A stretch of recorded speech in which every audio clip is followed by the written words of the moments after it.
Chapter 1. An historical sketch of Babylon. In the pages of history, there lives no city more glamorous than Babylon. Its very name conjures visions of wealth and splendor. Its treasures of gold and jewels were fabulous. One naturally pictures such a wealthy city as located in a suitable setting of tropical luxury, surrounded by rich natural resources of forests and mines. Such was not the case. It was located beside the Euphrates River in a flat, arid valley. It had no forests, no mines, not even stone for building. It was not even located upon a natural trade route. The rainfall was insufficient to raise crops.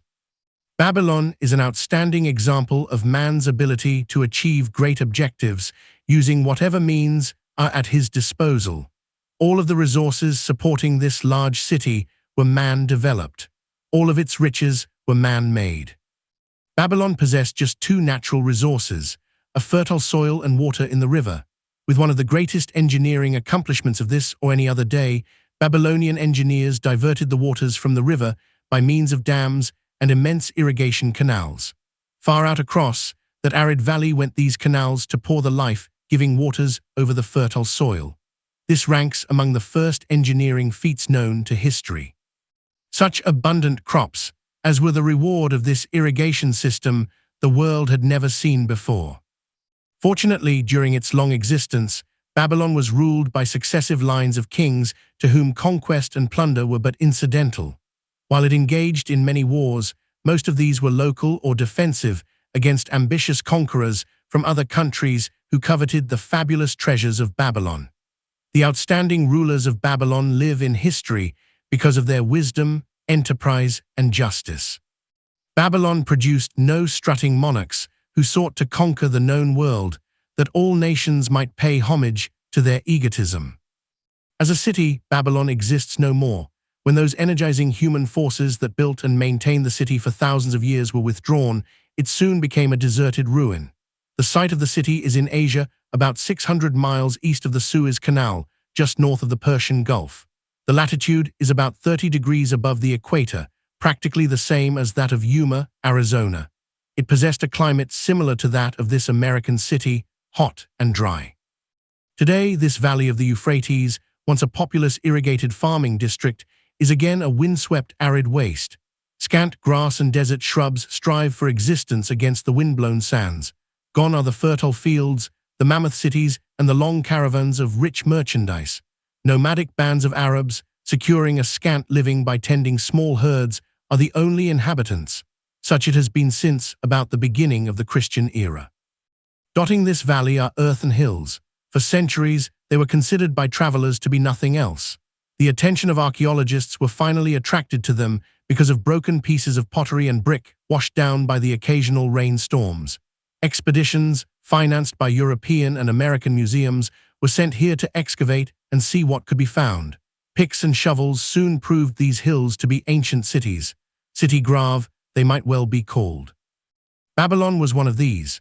Over it for something like 20 centuries, the winds had scattered the desert dust. Built originally of brick, all exposed walls had disintegrated and gone back to earth once more. Such is Babylon, the wealthy city today. A heap of dirt, so long abandoned that no living person even knew its name until it was discovered by carefully removing the refuse of centuries from the streets and the fallen wreckage of its noble temples and palaces. Many scientists consider the civilization of Babylon and other cities in this valley to be the oldest of which there is a definite record.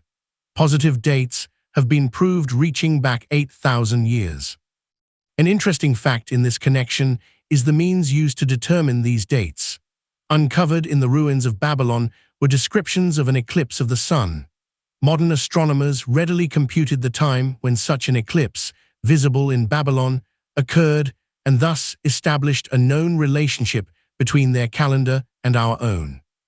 In this way, we have proved that 8,000 years ago, the Sumerites, who inhabited Babylonia, were living in walled cities. One can only conjecture for how many centuries previous such cities had existed. Their inhabitants were not mere barbarians living within protecting walls.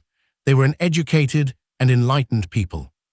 So far as written history goes, they were the first engineers, the first astronomers, the first mathematicians, the first financiers, and the first people to have a written language. Mention has already been made of the irrigation systems which transformed the arid valley into an agricultural paradise. The remains of these canals can still be traced, although they are mostly filled with accumulated sand. Some of them were of such size that, when empty of water, a dozen horses could be ridden abreast along their bottoms. In size, they compare favorably with the largest canals in Colorado and Utah. In addition to irrigating the valley lands, Babylonian engineers completed another project of similar magnitude. By means of an elaborate drainage system, they reclaimed an immense area of swamp land at the mouths of the Euphrates and Tigris rivers and put this also under cultivation. Herodotus, the Greek traveler and historian, visited Babylon while it was in its prime and has given us the only known description by an outsider. His writings give a graphic description of the city and some of the unusual customs of its people. He mentions the remarkable fertility of the soil and the bountiful harvest of wheat and barley which they produced. The glory of Babylon has faded, but its wisdom has been preserved for us. For this we are indebted to their form of records. In that distant day, the use of paper had not been invented. Instead, they laboriously engraved their writing upon tablets of moist clay. When completed, these were baked and became hard tile. In size, they were about 6 by 8 inches and an inch in thickness. These clay tablets, as they are commonly called, were used much as we use modern forms of writing. Upon them were engraved legends, poetry, history, transcriptions of royal decrees, the laws of the land, titles to property, promissory notes, and even letters which were dispatched by messengers to distant cities. From these clay tablets, we are permitted an insight into the intimate, personal affairs of the people. For example, one tablet, evidently from the records of a country storekeeper, relates that upon the given date, a certain named customer brought in a cow and exchanged it for 7 sacks of wheat, 3 being delivered at the time and the other 4 to await the customer's pleasure. Safely buried in the wrecked cities. Archaeologists have recovered entire libraries of these tablets, hundreds of thousands of them. One of the outstanding wonders of Babylon was the immense walls surrounding the city. The ancients ranked them with the Great Pyramid of Egypt as belonging to the 7 wonders of the world. Queen Semiramis is credited with having erected the first walls during the early history of the city. Modern excavators have been unable to find any trace of the original walls, nor is their exact height known. From mention made by early writers, it is estimated they were about 50 to 60 feet high, faced on the outer side with burnt brick and further protected by a deep moat of water. The later and more famous walls were started about 600 years before the time of Christ by King Nabopolassar. Upon such a gigantic scale did he plan the rebuilding. He did not live to see the work finished. This was left to his son, Nebuchadnezzar, whose name is familiar in biblical history. The height and length of these later walls staggers belief. They are reported upon reliable authority to have been about 160 feet high, the equivalent of the height of a modern 15-story office building.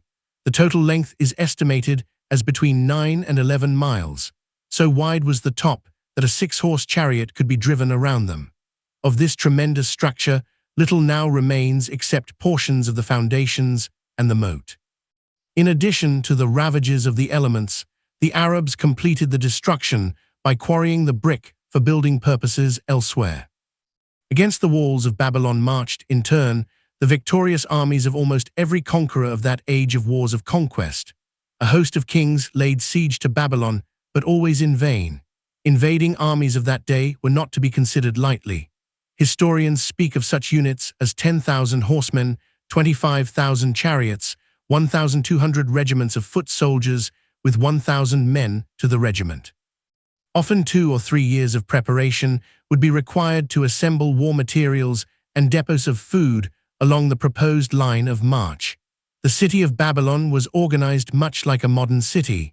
There were streets and shops. Peddlers offered their wares through residential districts.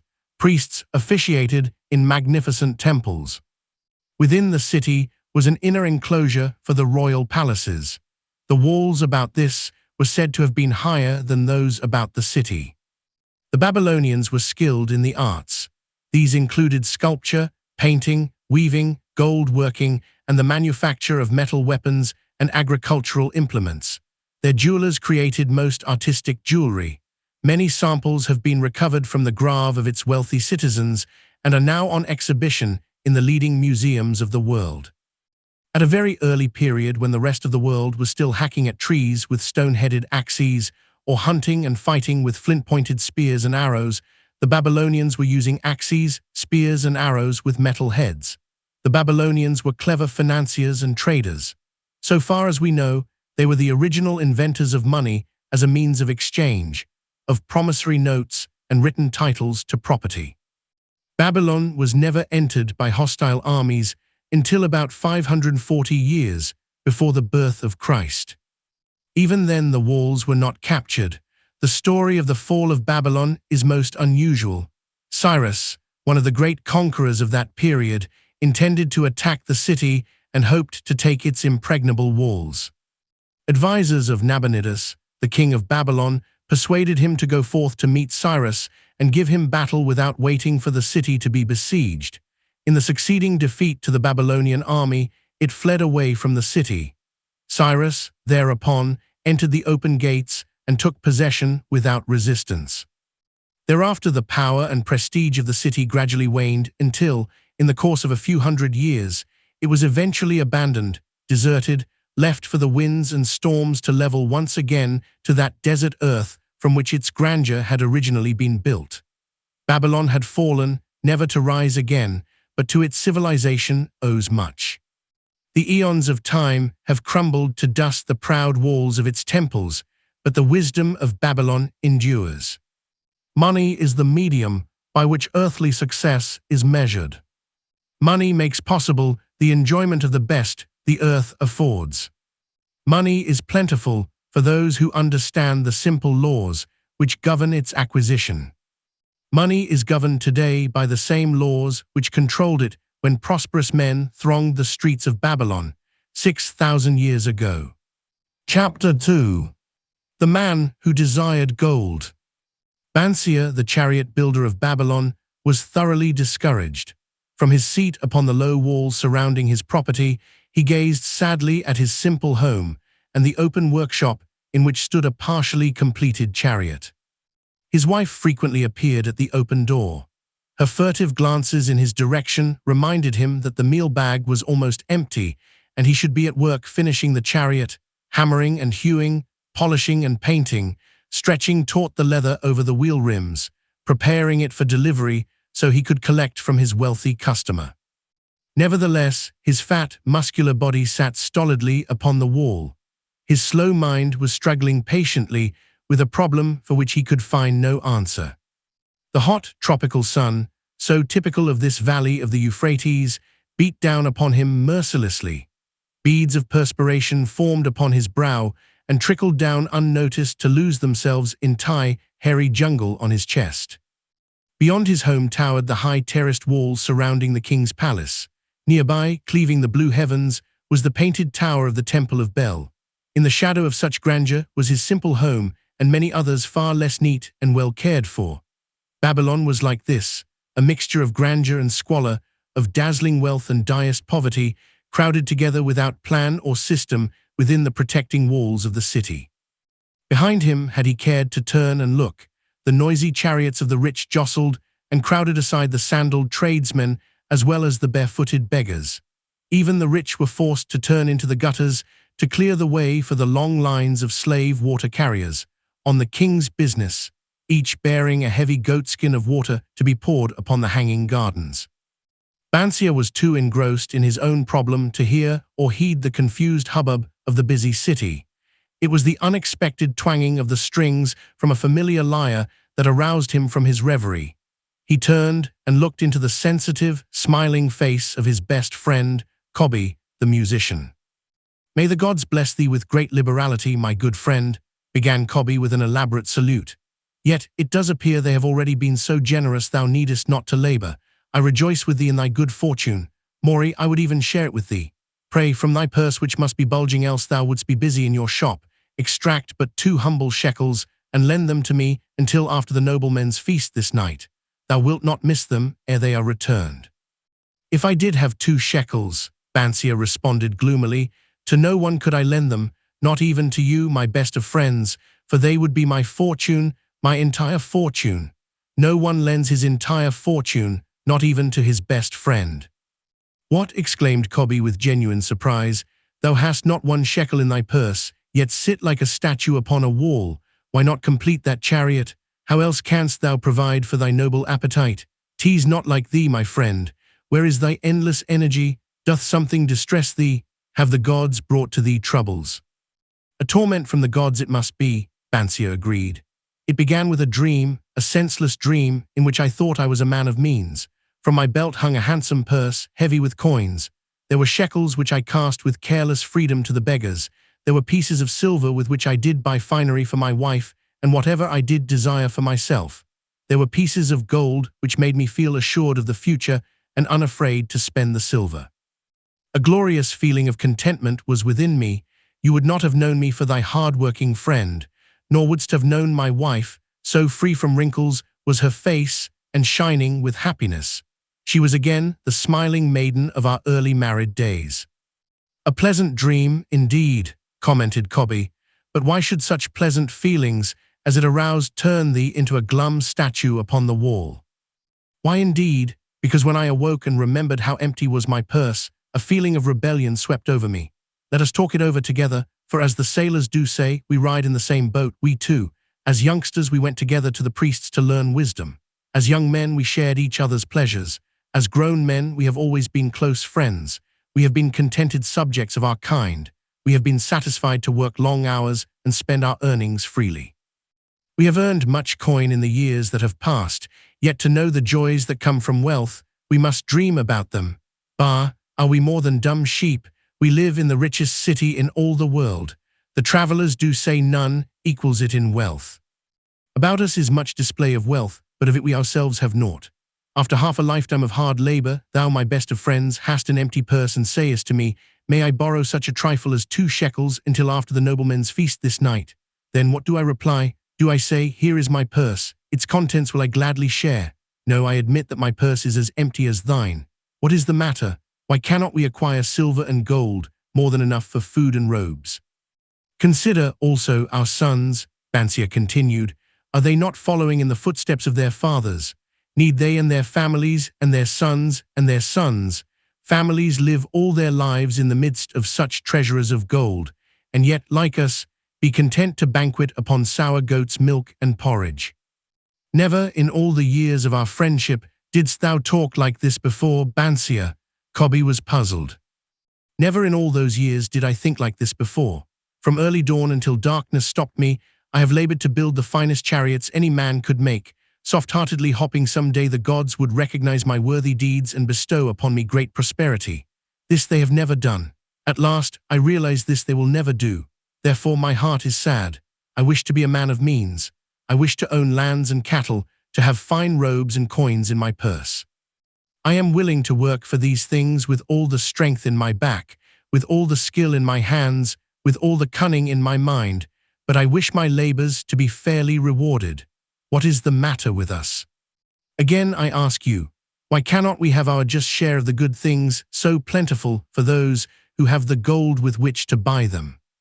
Would I knew an answer, Kobi replied. No better than thou am I satisfied. My earnings from my lyre are quickly gone. Often must I plan and scheme that my family be not hungry. Also, within my breast is a deep longing for a lyre large enough that it may truly sing the strains of music that do surge through my mind. With such an instrument could I make music finer than even the king has heard before. Such a lyre thou shouldst have. No man in all Babylon could make it sing more sweetly. Could make it sing so sweetly, not only the king, but the gods themselves would be delighted. But how mayest thou secure it while we both of us are as poor as the king's slaves? Listen to the bell, here they come. He pointed to the long column of half-naked, sweating water-bearers plodding laboriously up the narrow street from the river. 5 abreast they marched, each bent under a heavy goatskin of water. A fine figure of a man, he who doth lade them. Kobi indicated the wearer of the bell who marched in front without a load, a prominent man in his own country, 'tis easy to see. There are many good figures in the line, Bansia agreed, as good men as we, tall blonde men from the north, laughing black men from the south, little brown men from the nearer countries, all marching together from the river to the gardens, back and forth, day after day, year after year, naught of happiness to look forward to, beds of straw upon which to sleep, hard grain porridge to eat. Pity the poor brutes, Cobby. Pity them I do, yet thou dost make me see how little better off are we, free men though we call ourselves. That is truth, Cobby, unpleasant thought though it be. We do not wish to go on year after year living slavish lives, working, working, working, getting nowhere. Might we not find out how others acquire gold and do as they do? Cobby inquired. Perhaps there is some secret we might learn if we but sought from those who knew, replied Bansia thoughtfully. This very day, suggested Cobby, I did pass our old friend Arkad riding in his golden chariot. This I will say, he did not look over my humble head as many in his station might consider his right. Instead, he did wave his hand that all onlookers might see him pay greetings and bestow his smile of friendship upon Cobby, the musician. He is claimed to be the richest man in all Babylon, Bansia mused. So rich the king is said to seek his golden aid in affairs of the treasury, Cobby replied.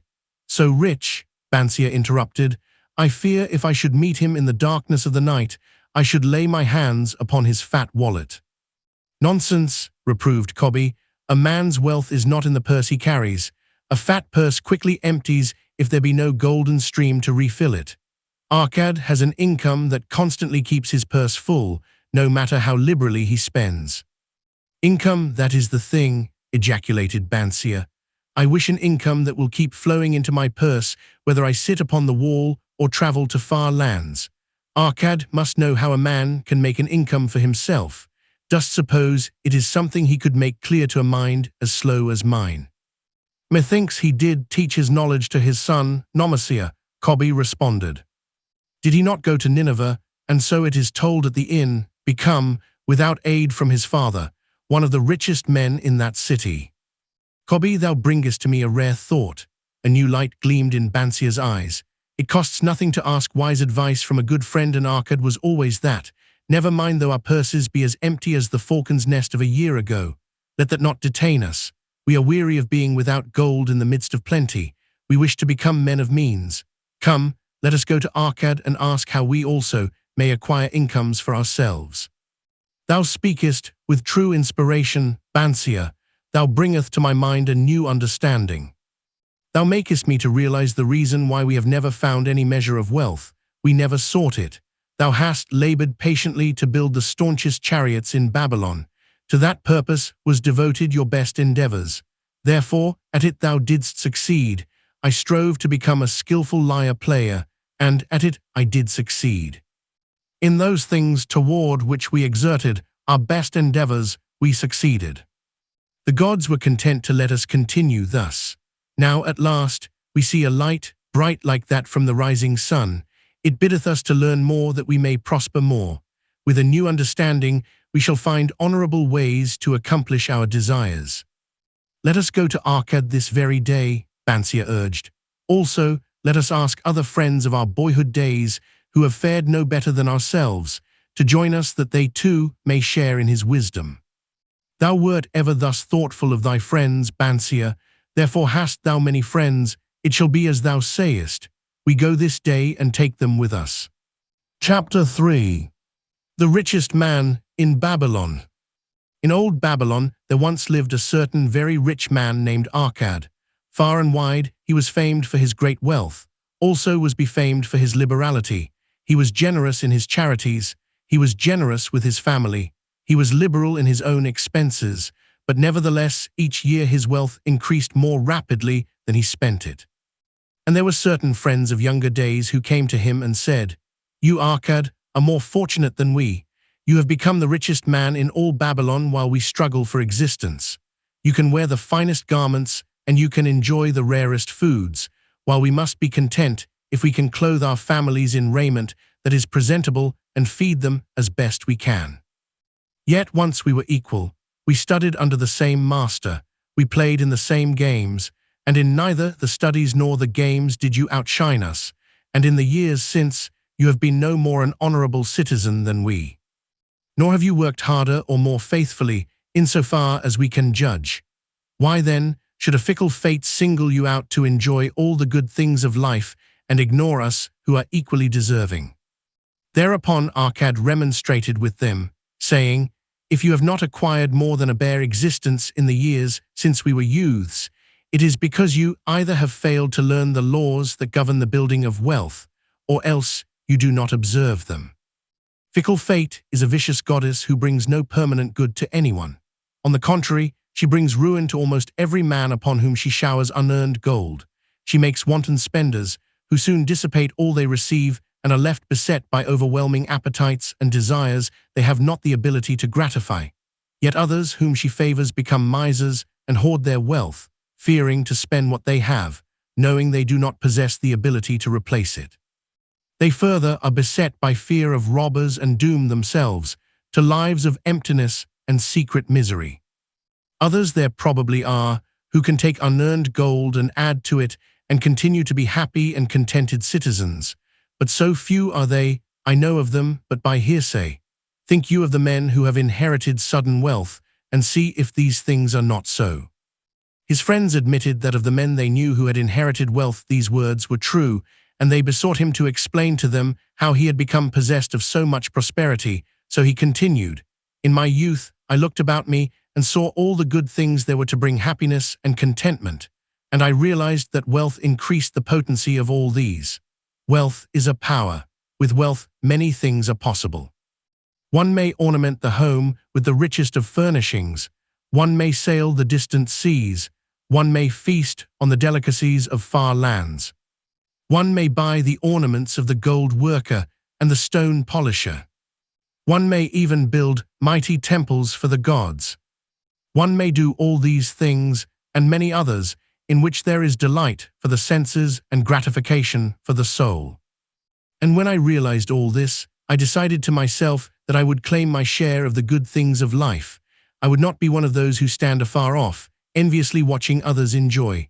I would not be content to clothe myself in the cheapest raiment that looked respectable. I would not be satisfied with the lot of a poor man. On the contrary, I would make myself a guest at this banquet of good things. Being, as you know, the son of a humble merchant, one of a large family with no hope of an inheritance, and not being endowed, as you have so frankly said, with superior powers or wisdom, I decided that if I was to achieve what I desired, time and study would be required. As for time, all men have it in abundance. You, each of you, have let slip by sufficient time to have made yourselves wealthy, yet, you admit, you have nothing to show except your good families, of which you can be justly proud. As for study, did not our wise teacher teach us that learning was of two kinds, the one kind being the things we learned and knew, and the other being the training that taught us how to find out what we did not know.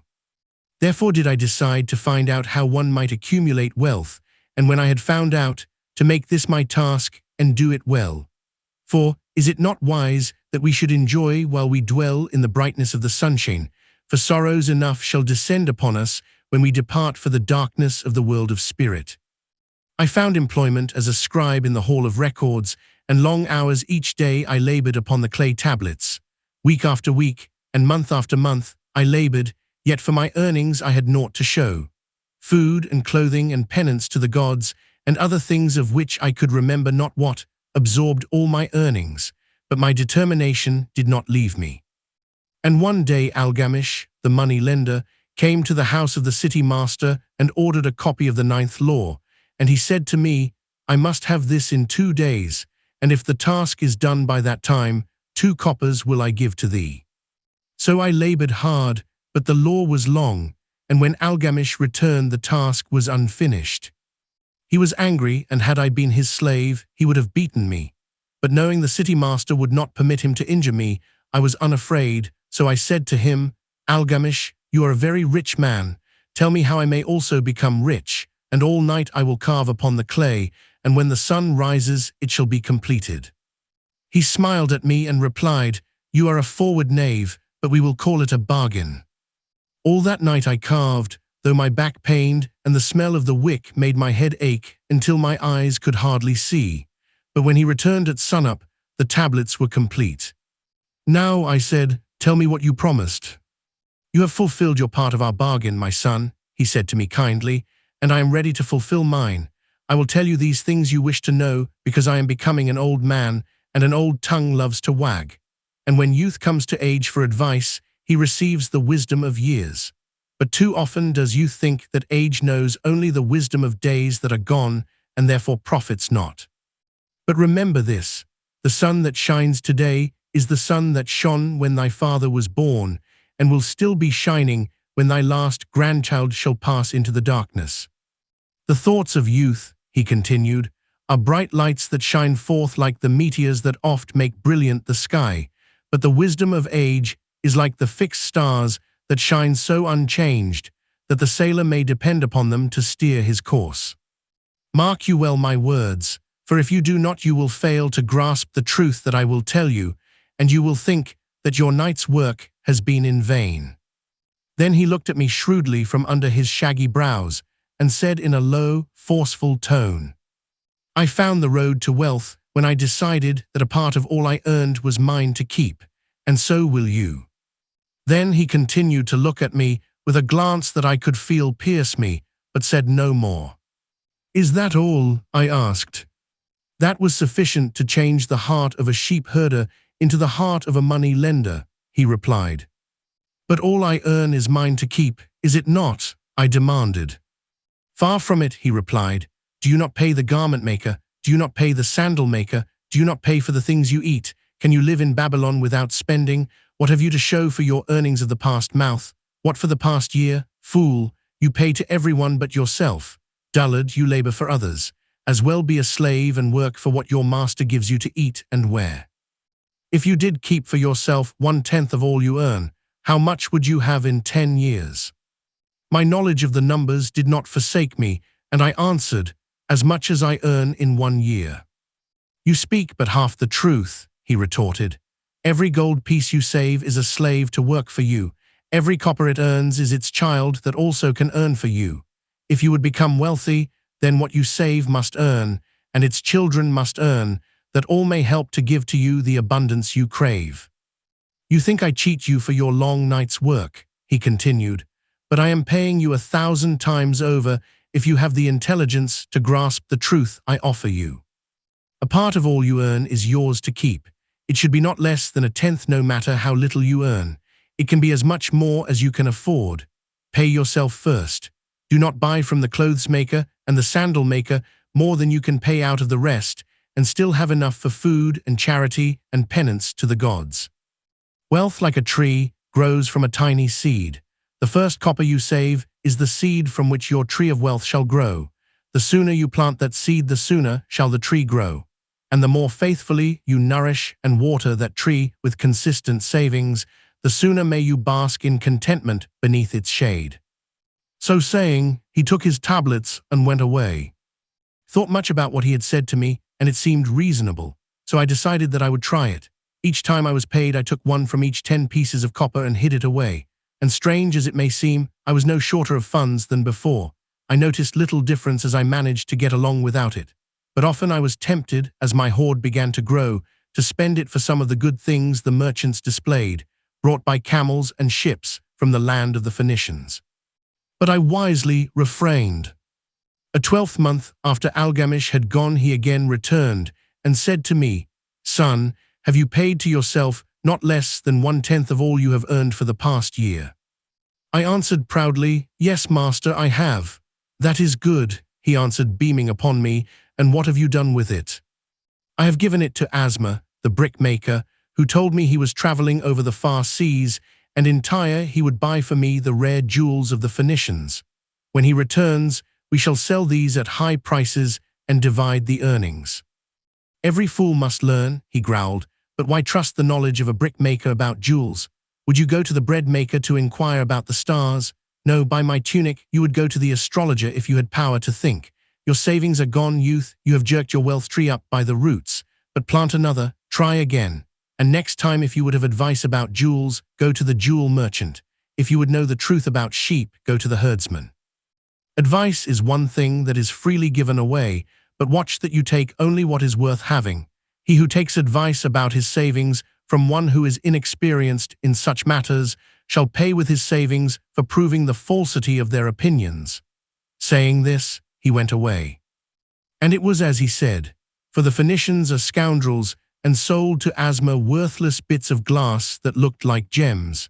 But as Algamish had bid me, I again saved each 10th copper, for I now had formed the habit, and it was no longer difficult.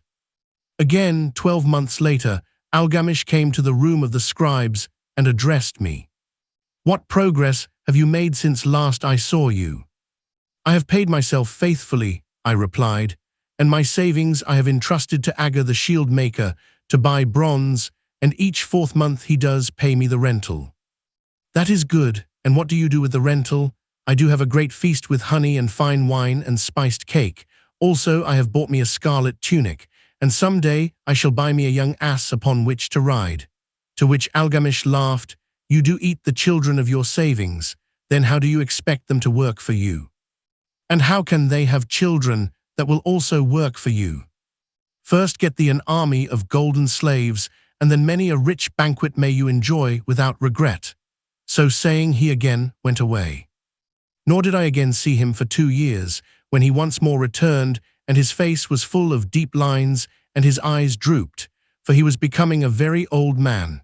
And he said to me, Arcad, hast thou yet achieved the wealth thou dreamed of?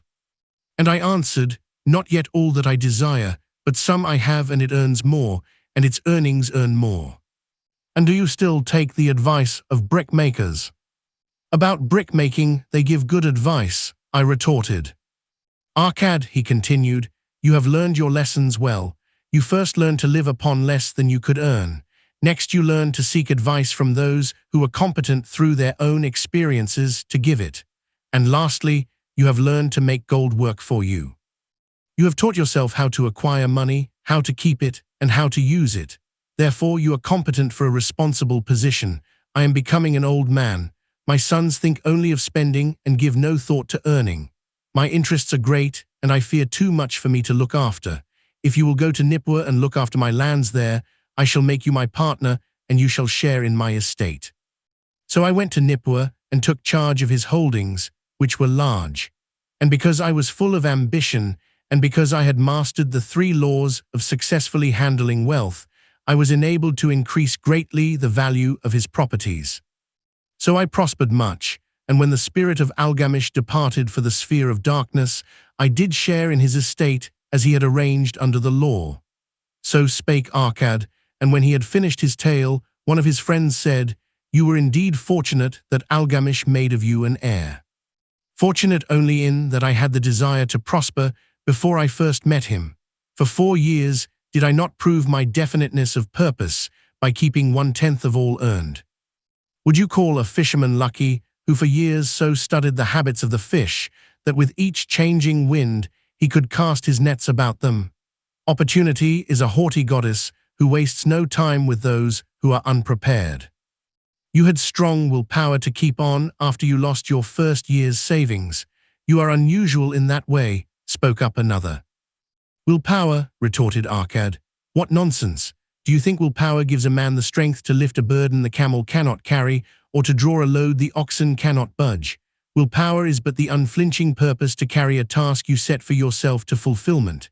If I set for myself a task, be it ever so trifling, I shall see it through. How else shall I have confidence in myself to do important things? Should I say to myself, for 100 days as I walk across the bridge into the city, I will pick from the road a pebble and cast it into the stream, I would do it. If on the 7th day I passed by without remembering, I would not say to myself, tomorrow I will cast 2 pebbles which will do as well. Instead, I would retrace my steps and cast the pebble. Nor on the 20th day would I say to myself, Arcad, this is useless. What does it avail you to cast a pebble every day, throw in a handful and be done with it? No, I would not say that nor do it. When I set a task for myself, I complete it. Therefore, I am careful not to start difficult and impractical tasks, because I love leisure. And then another friend spoke up and said, If what you tell is true, and it does seem as you have said, reasonable, then being so simple, if all men did it, there would not be enough wealth to go around. Wealth grows wherever men exert energy, Arkad replied. If a rich man builds him a new palace, is the gold he pays out gone? No, the brickmaker has part of it, and the laborer has part of it, and the artist has part of it, and everyone who labors upon the house has part of it. Yet when the palace is completed, is it not worth all it cost? And is the ground upon which it stands not worth more because it is there? And is the ground that adjoins it not worth more because it is there? Wealth grows in magic ways. No man can prophesy the limit of it.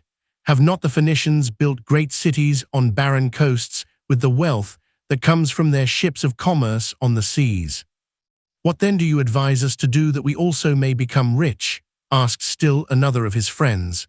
The years have passed, and we are no longer young men, and we have nothing put by. I advise that you take the wisdom of Algamish and say to yourselves, a part of all I earn is mine to keep. Say it in the morning when you first arise. Say it at noon. Say it at night. Say it each hour of every day. Say it to yourself until the words stand out like letters of fire across the sky. Impress yourself with the idea, fill yourself with the thought, then take whatever portion seems wise, let it be not less than 1/10 and lay it by. Arrange your other expenditures to do this if necessary, but lay by that portion first. Soon you will realize what a rich feeling it is to own a treasure upon which you alone have claim.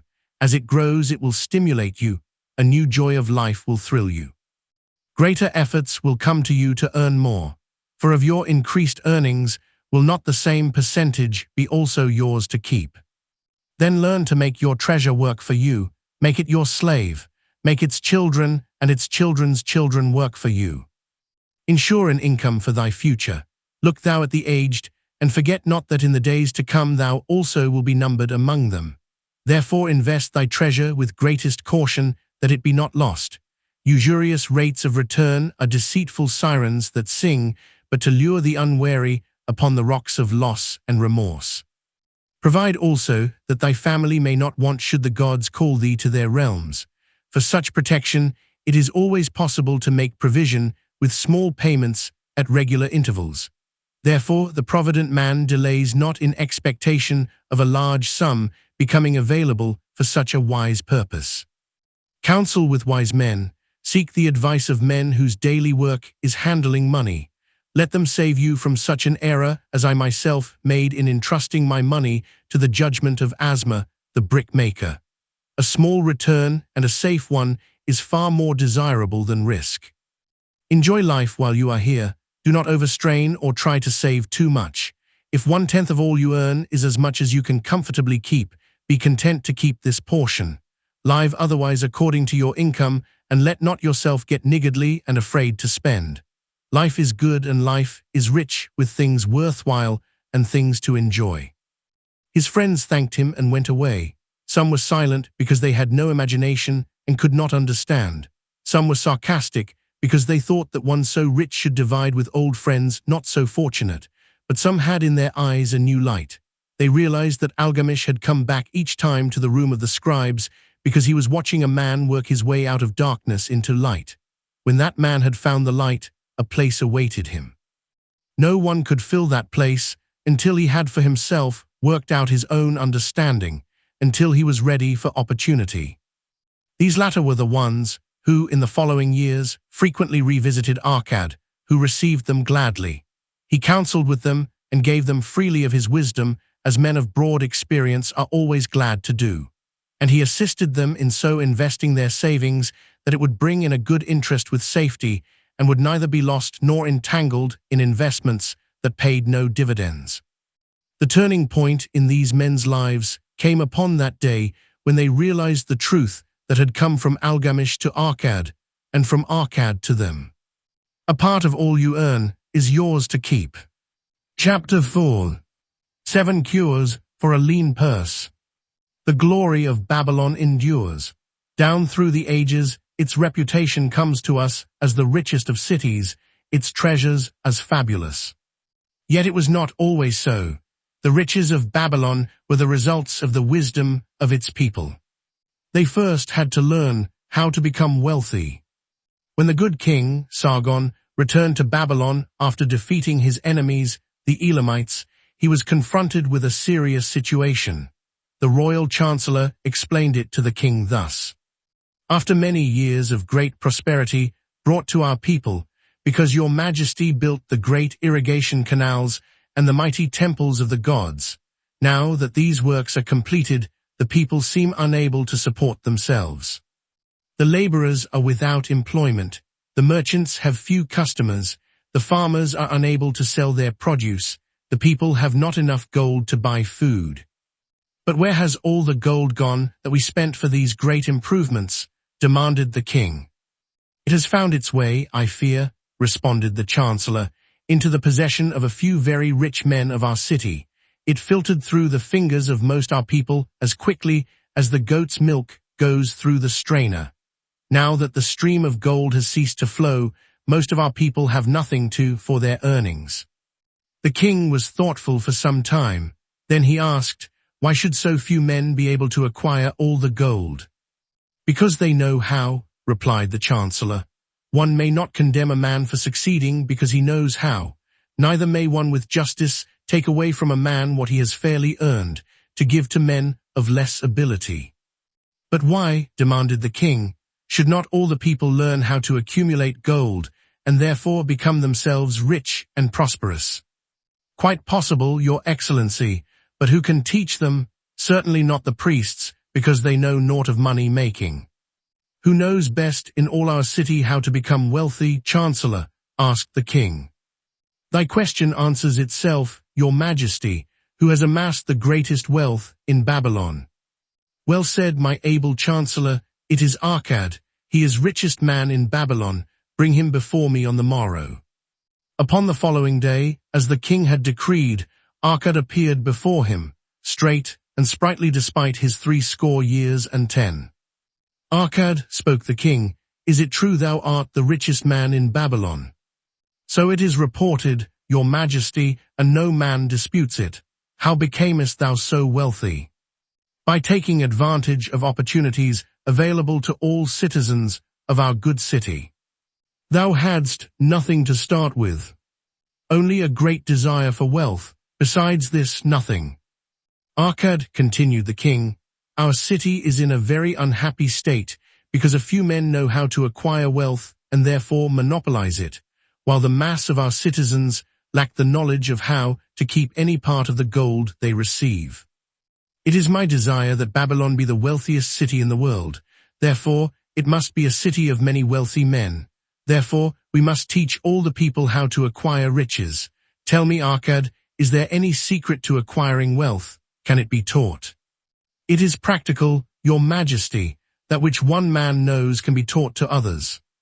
The king's eyes glowed. Arcad, thou speakest the words I wish to hear. Wilt thou lend thyself to this great cause? Wilt thou teach thy knowledge to a school for teachers, each of whom shall teach others, until there are enough trained to teach these truths to every worthy subject in my domain? Arcad bowed and said, I am thy humble servant to command. Whatever knowledge I possess will I gladly give for the betterment of my fellow men and the glory of my king. Let your good chancellor arrange for me a class of 100 men, and I will teach to them those 7 cures which did fatten my purse, than which there was none leaner in all Babylon. A fortnight later, in compliance with the king's command, the chosen 100 assembled in the great hall of the Temple of Learning, seated upon colorful rings in a semicircle. Arcad sat beside a small taboret upon which smoked a sacred lamp, sending forth a strange and pleasing odor. Behold the richest man in Babylon, whispered a student, nudging his neighbor as Arcad arose. He is but a man even as the rest of us. As a dutiful subject of our great king, Arcad began, I stand before you in his service.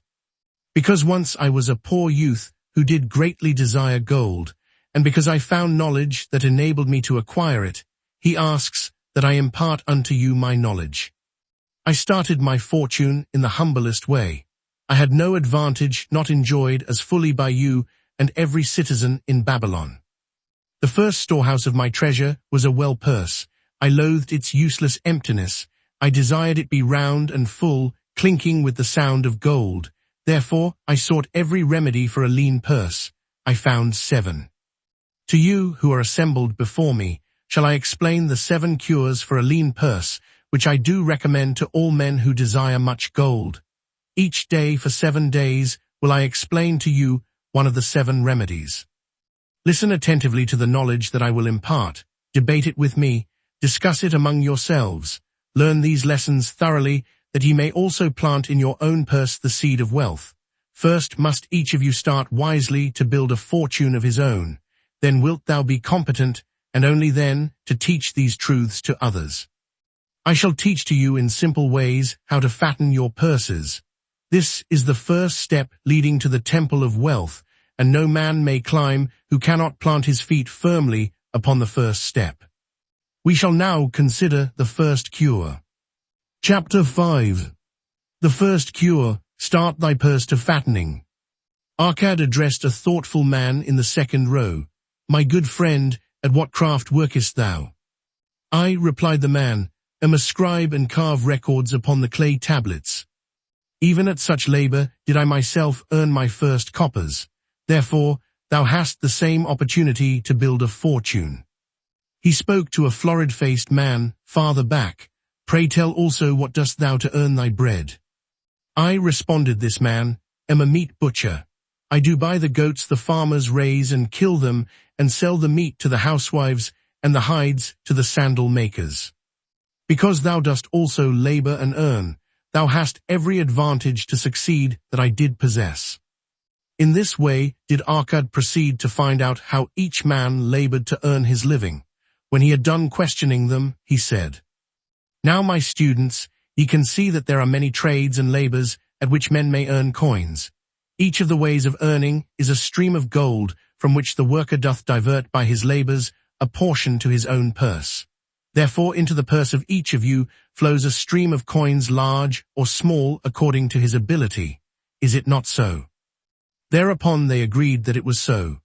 Then, continued Arcad, if each of you desireth to build for himself a fortune, is it not wise to start by utilizing that source of wealth which he already has established? To this they agreed. Then Arcad turned to a humble man who had declared himself an egg merchant. If thou select one of thy baskets and put into it each morning 10 eggs and take out from it each evening 9 eggs, what will eventually happen? It will become, in time, overflowing. Why? Because each day I put in 1 more egg than I take out. Arcad turned to the class with a smile. Does any man here have a lean purse? First they looked amused, then they laughed, lastly they waved their purses in jest. All right, he continued, now I shall tell thee the first remedy I learned to cure a lean purse.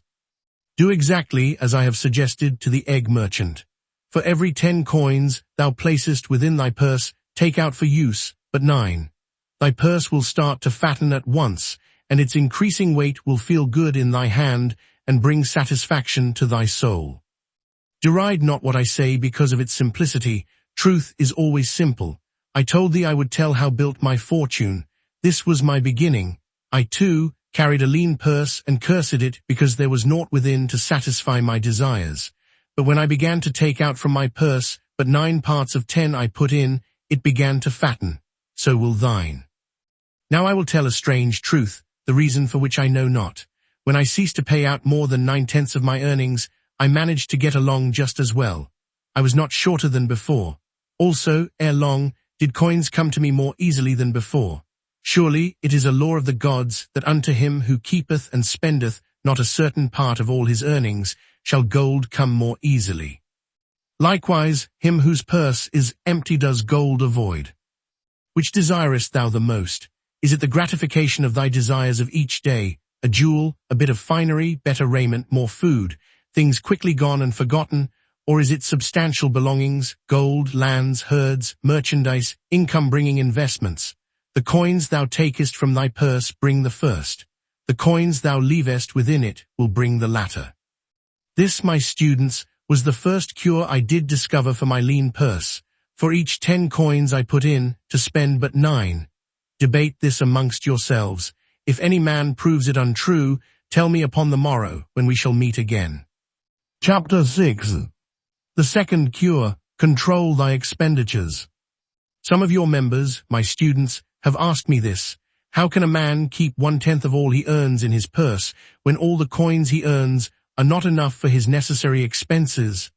So did Arkad address his students upon the second day. Yesterday, how many of thee carried lean purses? All of us, answered the class. Yet thou do not all earn the same. Some earn much more than others. Some have much larger families to support. Yet all purses were equally lean. Now I will tell thee an unusual truth about men and sons of men. It is this, that what each of us calls our necessary expenses will always grow to equal our incomes unless we protest to the contrary. Confuse not the necessary expenses with thy desires. Each of you, together with your good families, have more desires than your earnings can gratify. Therefore are thy earnings spent to gratify these desires insofar as they will go. Still thou retainest many ungratified desires. All men are burdened with more desires than they can gratify. Because of my wealth thinkest thou I may gratify every desire? 'Tis a false idea. There are limits to my time. There are limits to my strength. There are limits to the distance I may travel. There are limits to what I may eat. There are limits to the zest with which I may enjoy. I say to you that just as weeds grow in a field wherever the farmer leaves space for their roots, even so freely do desires grow in men whenever there is a possibility of their being gratified. Thy desires are a multitude, and those that thou mayest gratify are but few. Study thoughtfully thy accustomed habits of living. Herein may be most often found certain accepted expenses that may wisely be reduced or eliminated. Let thy motto be 100% of appreciated value demanded for each coin spent. Therefore engrave upon the clay each thing for which thou desireth to spend. Select those that are necessary and others that are possible through the expenditure of 9/10 of thy income. Cross out the rest and consider them but a part of that great multitude of desires that must go unsatisfied, and regret them not. Budget then thy necessary expenses. Touch not the 1/10 that is fattening thy purse. Let this be thy great desire that is being fulfilled. Keep working with thy budget, keep adjusting it to help thee. Make it thy first assistant in defending thy fattening purse. Hereupon one of the students, wearing a robe of red and gold, arose and said, I am a free man. I believe that it is my right to enjoy the good things of life. Therefore do I rebel against the slavery of a budget, which determines just how much I may spend, and for what. I feel it would take much pleasure from my life, and make me little more than a pacas to carry a burden. To him Arkad replied, Who, my friend, would determine thy budget? I would make it for myself, responded the protesting one. In that case, were a pacas to budget his burden, would he include therein jewels and rugs and heavy bars of gold? Not so. He would include hay and grain and a bag of water for the desert trail. The purpose of a budget is to help thy purse to fatten. It is to assist thee to have thy necessities and, insofar as attainable, thy other desires. It is to enable thee to realize thy most cherished desires by defending them from thy casual wishes. Like a bright light in a dark cave, thy budget shows up the leaks from thy purse and enables thee to stop them and control thy expenditures for definite and gratifying purposes. This, then, is the second cure for a lean purse. Budget thy expenses that thou mayest have coins to pay for thy necessities, to pay for thy enjoyments, and to gratify thy worthwhile desires without spending more than 9/10 of thy earnings. Chapter 7. The third cure, make thy gold multiply. Behold, thy lean purse is fattening. Thou hast disciplined thyself to leave therein 1/10 of all thou earneth. Thou hast controlled thy expenditures to protect thy growing treasure. Next, we will consider means to put thy treasure to labor and to increase. Gold in a purse is gratifying to own and satisfieth a miserly soul, but earns nothing. The gold we may retain from our earnings is but the start. The earnings it will make shall build our fortunes. So spoke Arkad upon the third day to his class. How therefore may we put our gold to work? My first investment was unfortunate, for I lost all. Its tale I will relate later. My first profitable investment was a loan I made to a man named Aga, a shield maker. Once each year did he buy large shipments of bronze brought from across the sea to use in his trade. Lacking sufficient capital to pay the merchants, he would borrow from those who had extra coins. He was an honorable man. His borrowing he would repay, together with a liberal rental, as he sold his shields. Each time I loaned to him, I loaned back also the rental he had paid to me. Therefore not only did my capital increase, but its earnings likewise increased.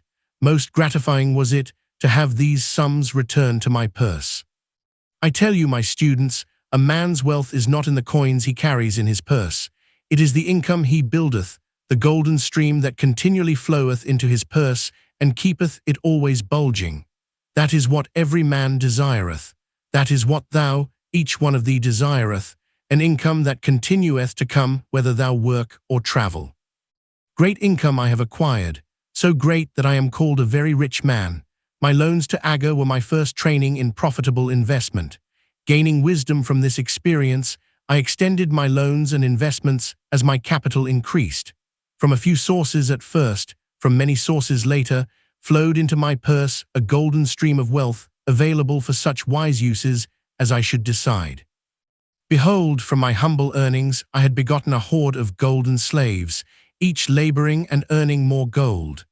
As they labored for me, so their children also labored, and their children's children, until great was the income from their combined efforts.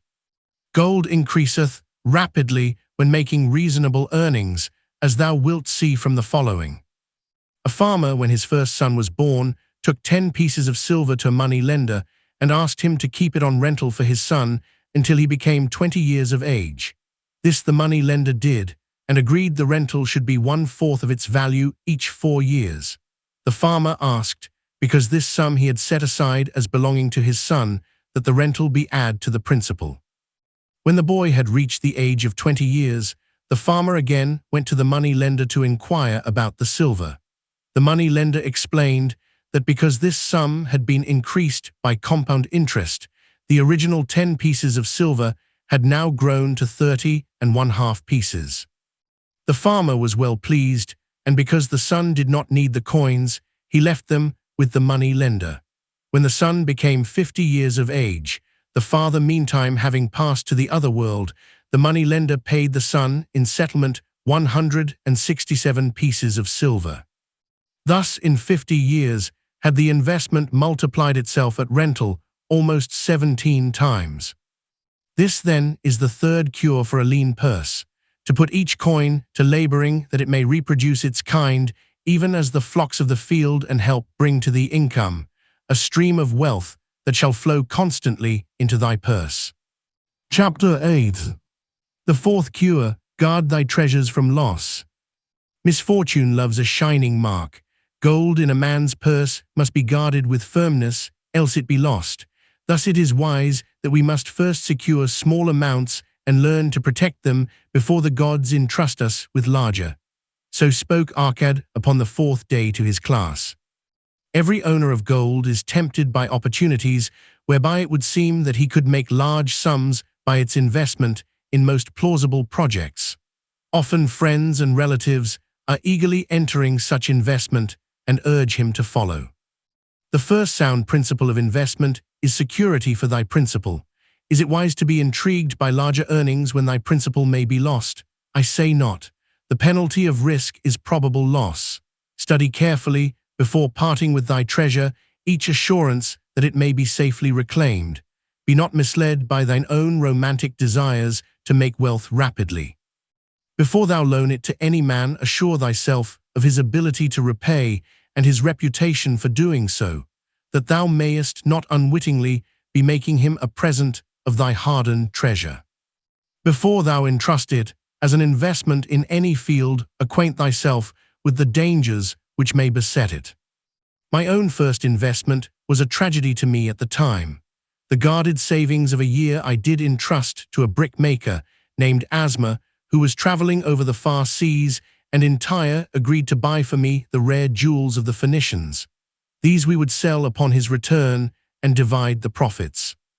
The Phoenicians were scoundrels and sold him bits of glass. My treasure was lost. Today, my training would show to me at once the folly of entrusting a brickmaker to buy jewels. Therefore do I advise thee from the wisdom of my experiences, Be not too confident of thine own wisdom in entrusting thy treasures to the possible pitfalls of investments. Better by far to consult the wisdom of those experienced in handling money for profit. Such advice is freely given for the asking and may readily possess a value equal in gold to the sum thou considerest investing. In truth, such is its actual value if it save thee from loss. This then is the fourth cure for a lean purse, and of great importance if it prevent thy purse from being emptied once it has become well filled. Guard thy treasure from loss by investing only where thy principal is safe, where it may be reclaimed if desirable, and where thou wilt not fail to collect a fair rental. Consult with wise men. Secure the advice of those experienced in the profitable handling of gold. Let their wisdom protect thy treasure from unsafe investments. Chapter 9. The fifth cure, make of thy dwelling a profitable investment.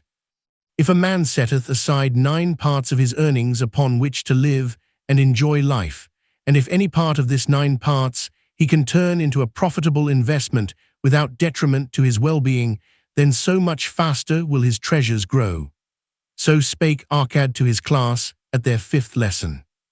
All too many of our men of Babylon do raise their families in unseemly quarters. They do pay to exacting landlords liberal rentals for rooms where their wives have not a spot to raise the blooms that gladden a woman's heart, and their children have no place to play their games except in the unclean alleys. No man's family can fully enjoy life unless they do have a plot of ground wherein children can play in the clean earth, and where the wife may raise not only blossoms, but good rich herbs to feed her family. To a man's heart, it brings gladness to eat the figs from his own trees and the grapes of his own vines.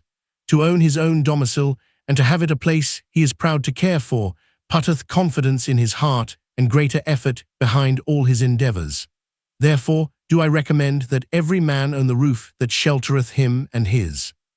Nor is it beyond the ability of any well-intentioned man to own his home. Hath not our great king so widely extended the walls of Babylon that within them much land is now unused, and may be purchased at sums most reasonable? Also I say to you, my students, that the money lenders gladly consider the desires of men who seek homes and land for their families. Readily may thou borrow to pay the brickmaker and the builder for such commendable purposes, if thou can show a reasonable portion of the necessary sum which thou thyself hath provided for the purpose. Then when the house be built, thou canst pay the money lender with the same regularity as thou didst pay the landlord, because each payment will reduce thy indebtedness to the money lender. A few years will satisfy his loan. Then will thy heart be glad, because thou wilt own in thy own right a valuable property, and thy only cost will be the king's taxes. Also wilt thy good wife go more often to the river to wash thy robes, that each time returning she may bring a goatskin of water to pour upon the growing things. Thus come many blessings to the man who owneth his own house, and greatly will it reduce his cost of living, making available more of his earnings for pleasures and the gratification of his desires. This, then, is the 5th cure for a lean purse: own thy own home. Chapter 10. The 6th cure, ensure a future income. The life of every man proceedeth from his childhood to his old age. This is the path of life, and no man may deviate from it unless the gods call him prematurely to the world beyond. Therefore do I say that it behooves a man to make preparation for a suitable income in the days to come, when he is no longer young, and to make preparations for his family should he be no longer with them to comfort and support them. This lesson shall instruct thee in providing a full purse when time has made thee less able to learn. So Arcad addressed his class upon the 6th day. The man who, because of his understanding of the laws of wealth, acquireth a growing surplus, should give thought to those future days. He should plan certain investments or provision that may endure safely for many years, yet will be available when the time arrives which he has so wisely anticipated. There are diverse ways by which a man may provide with safety for his future. He may provide a hiding place and there bury a secret treasure. Yet, no matter with what skill it be hidden, it may nevertheless become the loot of thieves. For this reason, I recommend not this plan. A man may buy houses or lands for this purpose. If wisely chosen as to their usefulness and value in the future, they are permanent in their value, and their earnings or their sale will provide well for his purpose. A man may loan a small sum to the money lender and increase it at regular periods. The rental which the money lender adds to this will largely add to its increase. I do know a sandal maker named Anson who explained to me not long ago that each week for 8 years he had deposited with his money lender 2 pieces of silver. The money lender had but recently given him an accounting over which he greatly rejoiced. The total of his small deposits, with their rental at the customary rate of 1/4 their value for each 4 years, had now become 1,040 pieces of silver. I did gladly encourage him further by demonstrating to him, with my knowledge of the numbers, that in 12 years more, if he would keep his regular deposits of but 2 pieces of silver each week, the money lender would then owe him 4,000 pieces of silver, a worthy competence for the rest of his life. Surely, when such a small payment made with regularity doth produce such profitable results, no man can afford not to ensure a treasure for his old age and the protection of his family, no matter how prosperous his business and his investments may be. I would that I might say more about this. In my mind rests a belief that someday wise-thinking men will devise a plan to insure against death, whereby many men pay in but a trifling sum regularly, the aggregate making a handsome sum for the family of each member who passeth to the beyond. This do I see as something desirable and which I could highly recommend.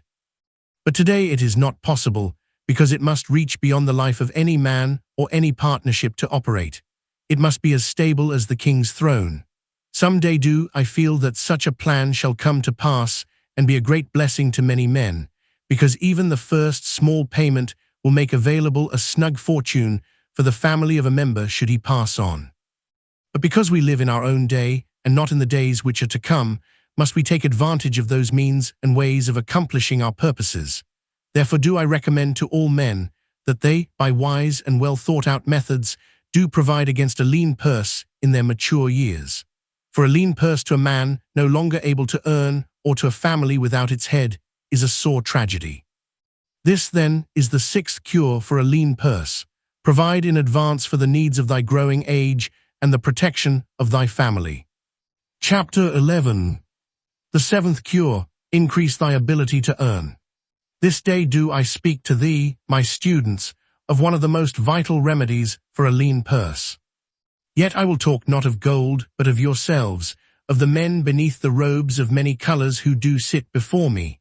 I will talk to you of those things within the minds and lives of men which do work for or against their success. So did Arcad address his class upon the 7th day. Not long ago came to me a young man seeking to borrow. When I questioned him the cause of his necessity, he complained that his earnings were insufficient to pay his expenses. Thereupon I explained to him, this being the case, he was a poor customer for the money lender, as he possessed no surplus earning capacity to repay the loan. What you need, young man, I told him, is to earn more coins. What dost thou to increase thy capacity to earn? All that I can do, he replied.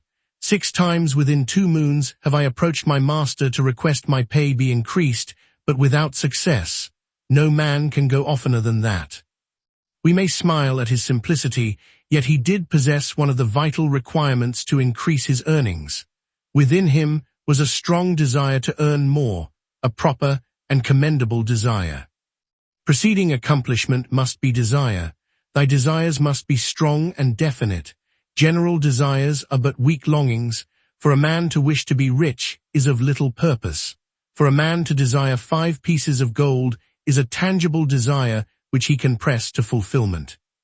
After he has backed his desire for 5 pieces of gold with strength of purpose to secure it, next he can find similar ways to obtain 10 pieces, and then 20 pieces, and later 1,000 pieces, and behold, he has become wealthy. In learning to secure his one definite small desire, he hath trained himself to secure a larger one. This is the process by which wealth is accumulated, first in small sums, then in larger ones as a man learns and becomes more capable. Desires must be simple and definite. They defeat their own purpose should they be too many, too confusing, or beyond a man's training to accomplish. As a man perfecteth himself in his calling, even so doth his ability to earn increase. In those days, when I was a humble scribe carving upon the clay for a few coppers each day, I observed that other workers did more than I and were paid more. Therefore, did I determine that I would be exceeded by none, nor did it take long for me to discover the reason for their greater success. More interest in my work, more concentration upon my task, more persistence in my effort, and behold, few men could carve more tablets in a day than I. With reasonable promptness my increased skill was rewarded, nor was it necessary for me to go 6 times to my master to request recognition.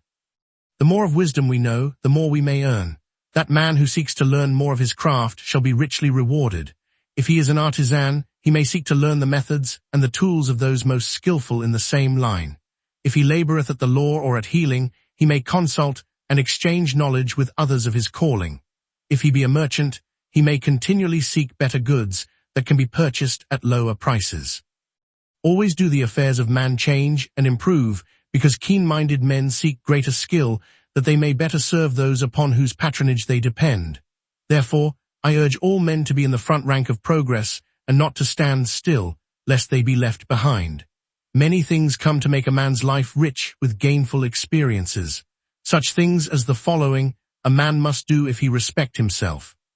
He must pay his debts with all the promptness within his power, not purchasing that for which he is unable to pay. He must take care of his family, that they may think and speak well of him. He must make a will of record that, in case the gods call him, proper and honorable division of his property be accomplished. He must have compassion upon those who are injured and smitten by misfortune, and aid them within reasonable limits. He must do deeds of thoughtfulness to those dear to him. Thus the 7th and last remedy for a lean purse is to cultivate thy own powers, to study and become wiser, to become more skillful, to so act as to respect thyself. Thereby shalt thou acquire confidence in thyself to achieve thy carefully considered desires. These then are the 7 cures for a lean purse, which, out of the experience of a long and successful life, I do urge for all men who desire wealth. There is more gold in Babylon, my students, than thou dreamest of. There is abundance for all. Go thou forth and practice these truths, that thou mayest prosper and grow wealthy, as is thy right. Go thou forth and teach these truths, that every honorable subject of his majesty may also share liberally in the ample wealth of our beloved city. Chapter 12. Meet the goddess of good luck. If a man be lucky, there is no foretelling the possible extent of his good fortune. Pitch him into the Euphrates, and like as not he will swim out with a pearl in his hand. Babylonian Proverbs. The desire to be lucky is universal. It was just as strong in the breasts of men 4,000 years ago in ancient Babylon as it is in the hearts of men today. We all hope to be favored by the whimsical goddess of good luck. Is there some way we can meet her and attract not only her favorable attention, but her generous favors? Is there a way to attract good luck? That is just what the men of ancient Babylon wished to know. It is exactly what they decided to find out. They were shrewd men and keen thinkers. That explains why their city became the richest and most powerful city of their time. In that distant past, they had no schools or colleges. Nevertheless, they had a center of learning, and a very practical one it was. Among the towered buildings in Babylon was one that ranked in importance with the palace of the king, the hanging gardens, and the temples of the gods. You will find scant mention of it in the history books, more likely no mention at all, yet it exerted a powerful influence upon the thought of that time. This building was the temple of learning, where the wisdom of the past was expounded by voluntary teachers, and where subjects of popular interest were discussed in open forums. Within its walls, all men met as equals. The humblest of slaves could dispute with impunity the opinions of a prince of the royal house. Among the many who frequented the Temple of Learning was a wise rich man named Arcad, called the richest man in Babylon. He had his own special hall where almost any evening a large group of men, some old, some very young, but mostly middle-aged, gathered to discuss and argue interesting subjects. Suppose we listen in to see whether they knew how to attract good luck. The sun had just set like a great red ball of fire, shining through the haze of desert dust, when Arkad strolled to his accustomed platform. Already full 4 men were awaiting his arrival, reclining on their small rugs spread upon the floor. Maury was still arriving. "What shall we discuss this night?" Arkad inquired. After a brief hesitation, a tall cloth weaver addressed him, arising as was the custom. "I have a subject I would like to hear discussed, yet hesitate to offer lest it seem ridiculous to you, Arkad, and my good friends here." Upon being urged to offer it, both by Arkad and by calls from the others, he continued, "This day I have been lucky, for I have found a purse in which there are pieces of gold. To continue to be lucky is my great desire. Feeling that all men share with me this desire, I do suggest we debate how to attract good luck, that we may discover ways it can be enticed to one." "A most interesting subject has been offered," Arkad commented, "one most worthy of our discussion. To some men, good luck bespeaks but a chance happening that, like an accident, may befall one without purpose or reason. Others do believe that the instigator of all good fortune is our most bounteous goddess, Ashta, ever anxious to reward with generous gifts those who please her. Speak up, my friends, what say you? Shall we seek to find if there be means by which good luck may be enticed to visit each and all of us?" "Yea, and much of it," responded the growing group of eager listeners. Thereupon Arkad continued, "To start our discussion, let us first hear from those among us who have enjoyed experiences similar to that of the cloth weaver in finding or receiving, without effort upon their part, valuable treasures or jewels." There was a pause, in which all looked about expecting someone to reply, but no one did. "What, no one?" Arkad said. "Then rare indeed must be this kind of good luck. Who now will offer a suggestion as to where we shall continue our search?" "That I will do," spoke a well-robed young man, arising. "When a man speaketh of luck, is it not natural that his thoughts turn to the gaining tables? Is it not there we find many men courting the favor of the goddess in hope she will bless them with rich winnings?" As he resumed his seat, a voice called, "Do not stop. Continue thy story. Tell us, didst thou find favor with the goddess at the gaming tables? Did she turn the cubes with red side up so thou filled thy purse at the dealer's expense?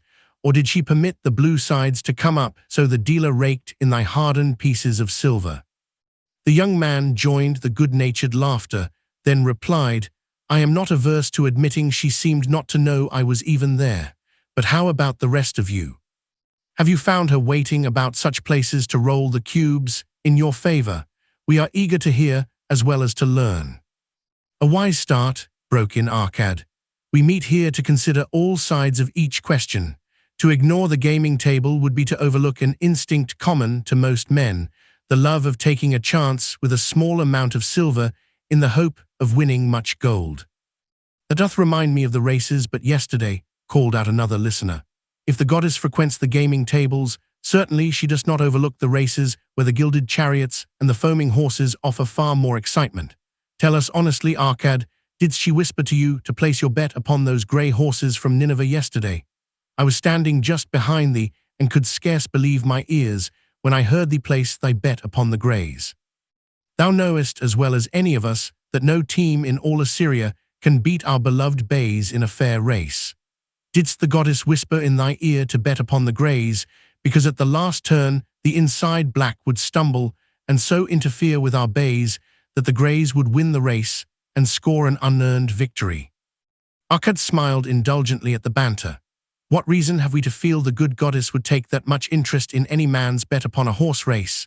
To me she is a goddess of love and dignity whose pleasure it is to aid those who are in need and to reward those who are deserving. I look to find her, not at the gaming tables or the races where men lose more gold than they win, but in other places where the doings of men are more worthwhile and more worthy of reward. In tilling the soil, in honest trading, in all of man's occupations, there is opportunity to make a profit upon his efforts and his transactions. Perhaps not all the time will he be rewarded, because sometimes his judgment may be faulty and other times the winds and the weather may defeat his efforts. Yet, if he persists, he may usually expect to realize his profit. This is so because the chances of profit are always in his favor. But when a man playeth the games, the situation is reversed, for the chances of profit are always against him, and always in favor of the gamekeeper. The game is so arranged that it will always favor the keeper. It is his business at which he plans to make a liberal profit for himself from the coins bet by the players. Few players realize how certain are the gamekeeper's profits and how uncertain are their own chances to win. For example, let us consider wagers placed upon the cube. Each time it is cast, we bet which side will be uppermost. If it be the red side, the game master pays to us 4 times our bet. But if any other of the 5 sides come uppermost, we lose our bet. Thus the figures show that for each cast we have 5 chances to lose, but because the red pays 4 for 1, we have 4 chances to win. In a night's play, the game master can expect to keep for his profit 1/5 of all the coins wagered. Can a man expect to win more than occasionally against odds so arranged that he should lose 1/5 of all his bets? Yet some men do win large sums at times, volunteered one of the listeners. Quite so they do, Arkad continued. Realizing this, the question comes to me whether money secured in such ways brings permanent value to those who are thus lucky. Among my acquaintances are many of the successful men of Babylon, yet among them I am unable to name a single one who started his success from such a source. You who are gathered here tonight know many more of our substantial citizens. To me, it would be of much interest to learn how many of our successful citizens can credit the gaming tables with their start to success. Suppose each of you tell of those you know. What say you? After a prolonged silence, a wag ventured, "Wouldst thy inquiry include the gamekeepers?" "If you think of no one else," Arkad responded. "If not one of you can think of anyone else, then how about yourselves? Are there any consistent winners with us who hesitate to advise such a source for their incomes?" His challenge was answered by a series of groans from the rear, taken up and spread amid much laughter.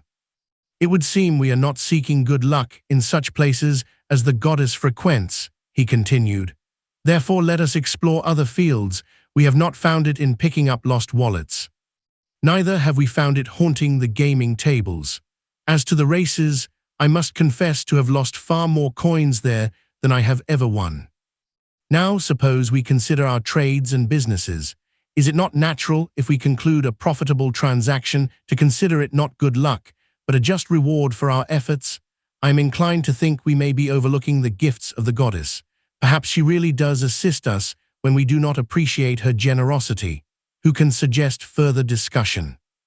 Thereupon an elderly merchant arose, smoothing his genteel white robe.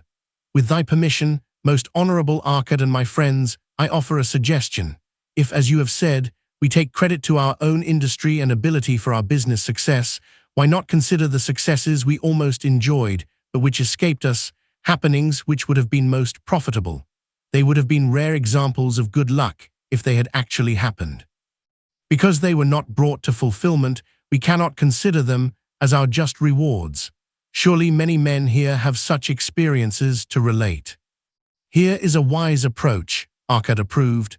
"Who among you have had good luck within your grasp only to see it escape?" Many hands were raised, among them that of the merchant. Arkad motioned to him to speak. "As you suggested this approach, we should like to hear first from you." "I will gladly relate a tale," he resumed, "that doth illustrate how closely unto a man good luck may approach, and how blindly he may permit it to escape, much to his loss and later regret. Many years ago, when I was a young man, just married and well started to earning, my father did come one day and urge most strongly that I enter in an investment.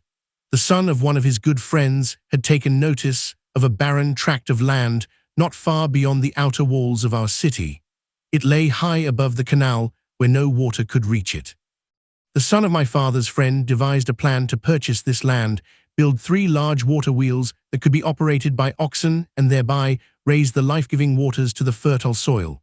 This accomplished, he planned to divide into small tracts and sell to the residents of the city for herb patches. The son of my father's friend did not possess sufficient gold to complete such an undertaking. Like myself, he was a young man earning a fair sum. His father, like mine, was a man of large family and small means. He, therefore, decided to interest a group of men to enter the enterprise with him. The group was to comprise 12, each of whom must be a money earner and agree to pay 1/10 of his earnings into the enterprise until the land was made ready for sale. All would then share justly in the profits in proportion to their investment.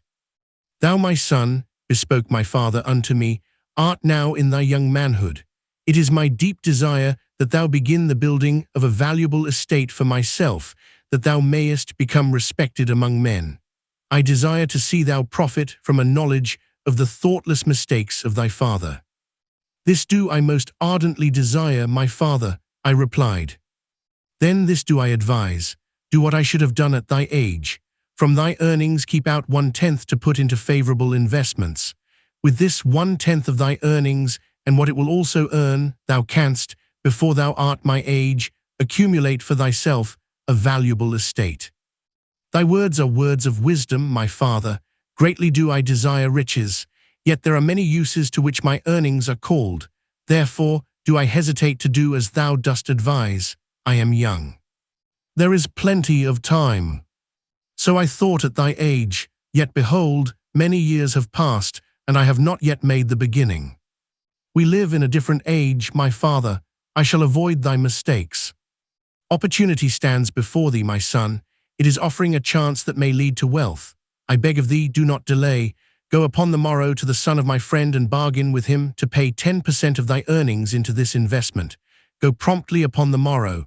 Opportunity waits for no man. Today it is here, soon it is gone. Therefore, delay not. In spite of the advice of my father, I did hesitate. There were beautiful new robes just brought by the tradesmen from the east, robes of such richness and beauty, my good wife, and I felt we must each possess one. Should I agree to pay 1/10 of my earnings into the enterprise, we must deprive ourselves of these and other pleasures we dearly desired. I delayed making a decision until it was too late, much to my subsequent regret. The enterprise did prove to be more profitable than any man had prophesied. This is my tale, showing how I did permit good luck to escape. In this tale we see how good luck waits to come to that man who accepts opportunity, commented a swarthy man of the desert. To the building of an estate, there must always be the beginning. That start may be a few pieces of gold or silver, which a man diverts from his earnings to his first investment. I myself am the owner of many herds. The start of my herds I did begin when I was a mere boy and did purchase with 1 piece of silver a young calf. This, being the beginning of my wealth, was of great importance to me. To take his first start to building an estate is as good luck as can come to any man. With all men, that first step, which changes them from men who earn from their own labor to men who draw dividends from the earnings of their gold, is important. Some, fortunately, take it when young and thereby outstrip in financial success those who do take it later, or those unfortunate men, like the father of this merchant, who never take it. Had our friend, the merchant, taken this step in his early manhood when this opportunity came to him, this day he would be blessed with much more of this world's goods. Should the good luck of our friend, the cloth weaver, cause him to take such a step at this time, it will indeed be but the beginning of much greater good fortune. Thank you, I like to speak also. A stranger from another country arose. I am a Syrian, not so well do I speak your tongue. I wish to call this friend, the merchant, a name. Maybe you think it not polite, this name, yet I wish to call him that. But alas, I not know your word for it. If I do call it in Syrian, you will not understand. Therefore, please some good gentleman, tell me that right name you call man who puts off doing those things that mighty good for him. Procrastinator, called a voice. That's him, shouted the Syrian, waving his hands excitedly. He accepts not opportunity when she comes. He waits. He says, I have much business right now. By and by I talk to you. Opportunity, she will not wait for such slow fellow. She thinks if a man desires to be lucky, he will step quick. Any man not step quick when opportunity comes, he big procrastinator like our friend, this merchant. The merchant arose and bowed good-naturedly in response to the laughter.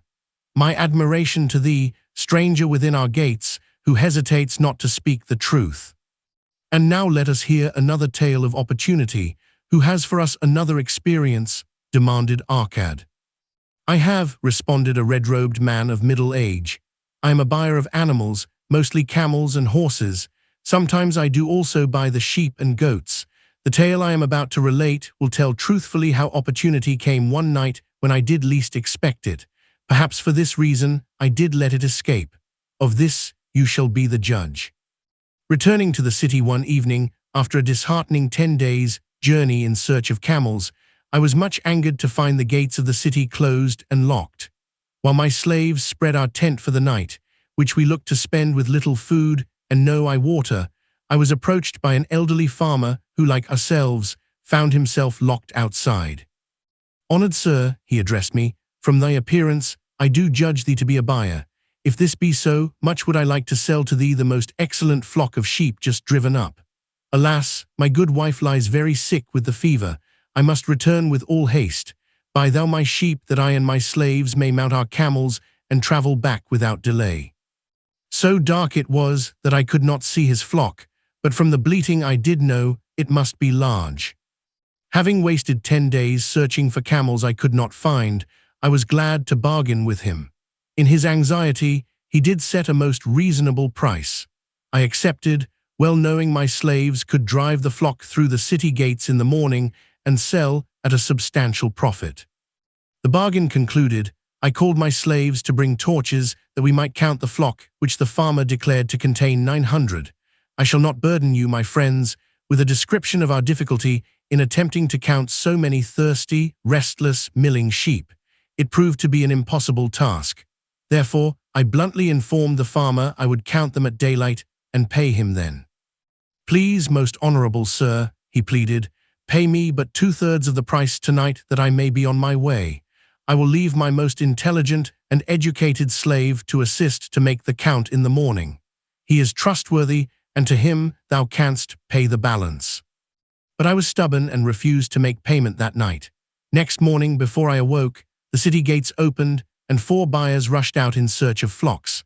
They were most eager and willing to pay high prices because the city was threatened with siege and food was not plentiful. Nearly 3 times the price at which he had offered the flock to me did the old farmer receive for it. Thus was rare good luck allowed to escape. "Here is a tale most unusual," commented Arkad. "What wisdom doth it suggest?"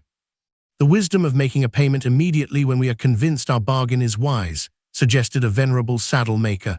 "If the bargain be good, then dost thou need protection against thy own weaknesses as much as against any other man. We mortals are changeable. Alas, I must say more apt to change our minds when right than wrong. Wrong, we are stubborn indeed. Right, we are prone to vacillate and let opportunity escape. My first judgment is my best. Yet always have I found it difficult to compel myself to proceed with a good bargain when made. Therefore, as a protection against my own weaknesses, I do make a prompt deposit thereon. This doth save me from later regrets for the good luck that should have been mine." "Thank you again, I like to speak." The Syrian was upon his feet once more. "These tales much alike. Each time opportunity flies away for same reason. Each time she come to procrastinator, bringing good plan. Each time they hesitate, not say, right now best time, I do it quick. How can men succeed that way?" "Wise are thy words, my friend," responded the buyer. "Good luck fled from procrastination in both these tales. Yet this is not unusual. The spirit of procrastination is within all men.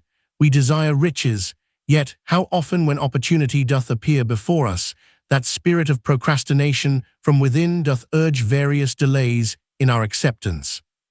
In listening to it, we do become our own worst enemies. In my younger days, I did not know it by this long word our friend from Syria doth enjoy. I did think at first it was my own poor judgment that did cause me loss of many profitable trades. Later, I did credit it to my stubborn disposition. At last, I did recognize it for what it was, a habit of needless delaying where action was required, action prompt and decisive. How I did hate it when its true character stood revealed. With the bitterness of a wild ass hitched to a chariot, I did break loose from this enemy to my success. "Thank you, I like ask question from Mr. Merchant," the Syrian was speaking. "You wear fine robes, not like those of poor man. You speak like successful man. Tell us, do you listen now when procrastination whispers in your ear?" Like our friend the buyer, I also had to recognize and conquer procrastination, responded the merchant. To me, it proved to be an enemy, ever watching and waiting to thwart my accomplishments. The tale I did relate is but one of many similar instances I could tell to show how it drove away my opportunities. T's not difficult to conquer, once understood. No man willingly permits the thief to rob his bins of grain, nor does any man willingly permit an enemy to drive away his customers and rob him of his profits. When once I did recognize that such acts as these my enemy was committing, with determination I conquered him. So must every man master his own spirit of procrastination before he can expect to share in the rich treasures of Babylon. What sayest, Arcad? Because thou art the richest man in Babylon, many do proclaim thee to be the luckiest. Dost agree with me that no man can arrive at a full measure of success until he hath completely crushed the spirit of procrastination within him? It is even as thou sayest, Arcad admitted. During my long life, I have watched generation following generation, marching forward along those avenues of trade, science, and learning that lead to success in life. Opportunities came to all these men. Some grasped theirs and moved steadily to the gratification of their deepest desires, but the majority hesitated, faltered, and fell behind. Arcad turned to the cloth weaver. Thou didst suggest that we debate good luck. Let us hear what thou now thinkest upon the subject. I do see good luck in a different light. I had thought of it as something most desirable that might happen to a man without effort upon his part. Now, I do realize such happenings are not the sort of thing one may attract to himself. From our discussion have I learned that to attract good luck to oneself, it is necessary to take advantage of opportunities. Therefore, in the future, I shall endeavor to make the best of such opportunities as do come to me. Thou hast well grasped the truths brought forth in our discussion, Arcad replied. Good luck, we do find, often follows opportunity but seldom comes otherwise. Our merchant friend would have found great good luck had he accepted the opportunity the good goddess did present to him. Our friend the buyer, likewise, would have enjoyed good luck had he completed the purchase of the flock and sold at such a handsome profit. We did pursue this discussion to find a means by which good luck could be enticed to us. I feel that we have found the way. Both the tales did illustrate how good luck follows opportunity. Herein lies a truth that many similar tales of good luck, won or lost, could not change. The truth is this: good luck can be enticed by accepting opportunity. Those eager to grasp opportunities for their betterment do attract the interest of the good goddess. She is ever anxious to aid those who please her. Men of action please her best. Action will lead thee forward to the successes thou dost desire. Men of action are favored by the goddess of good luck. Chapter 13. The 5 Laws of Gold. A bag heavy with gold, or a clay tablet carved with words of wisdom. If thou hadst thy choice, which wouldst thou choose? By the flickering light from the fire of desert shrubs, the sun-tanned faces of the listeners gleamed with interest. The gold, chorused the 27. Old Calabab smiled knowingly. Hark, he resumed, raising his hand. Hear the wild dogs out there in the night. They howl and wail because they are lean with hunger, yet feed them, and what do they? Fight and strut.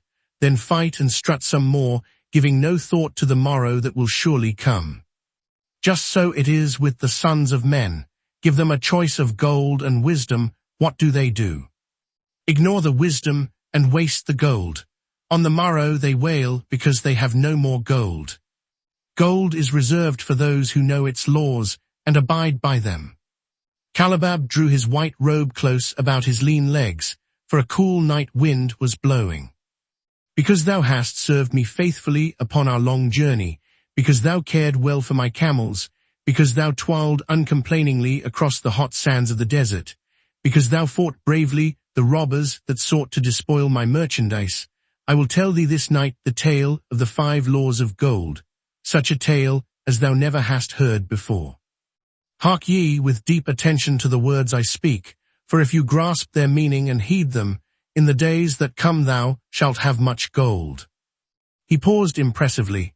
Above, in a canopy of blue, the stars shone brightly in the crystal-clear skies of Babylonia. Behind the group loomed their faded tents, tightly staked against possible desert storms. Beside the tents were neatly stacked bales of merchandise covered with skins. Nearby the camel herd sprawled in the sand, some chewing their cuds contentedly, others snoring in hoarse discord. "Thou hast told us many good tales, Calabab," spoke up the chief packer. "We look to thy wisdom to guide us upon the morrow, when our service with thee shall be at an end. I have but told thee of my adventures in strange and distant lands, but this night I shall tell thee of the wisdom of Arkad, the wise rich man." "Much have we heard of him," acknowledged the chief packer, "for he was the richest man that ever lived in Babylon. The richest man he was, and that because he was wise in the ways of gold, even as no man had ever been before him. This night shall I tell you of his great wisdom as it was told to me by Nomesea, his son, many years ago in Nineveh, when I was but a lad. My master and myself had tarried long into the night in the palace of Nomesea. I had helped my master bring great bundles of fine rugs, each one to be tried by Nomesea until his choice of colors was satisfied. At last he was well pleased and commanded us to sit with him and to drink a rare vintage odorous to the nostrils and most warming to my stomach, which was unaccustomed to such a drink. Then did he tell us this tale of the great wisdom of Arkad, his father, even as I shall tell it to you. In Babylon it is the custom, as you know, that the sons of wealthy fathers live with their parents in expectation of inheriting the estate. Arkad did not approve of this custom. Therefore, when Nomesea reached man's estate, he sent for the young man and addressed him. "My son, it is my desire that thou succeed to my estate. Thou must, however, first prove that thou art capable of wisely handling it. Therefore, I wish that thou go out into the world and show thy ability both to acquire gold and to make thyself respected among men. To start thee well, I will give thee two things of which I myself was denied when I started as a poor youth to build up a fortune. First, I give thee this bag of gold. If thou use it wisely, it will be the basis of thy future success. Second, I give thee this clay tablet upon which is carved the 5 laws of gold. If thou dost but interpret them in thy own acts, they shall bring thee competence and security. 10 years from this day come thou back to the house of thy father and give account of thyself. If thou prove worthy, I will then make thee the heir to my estate.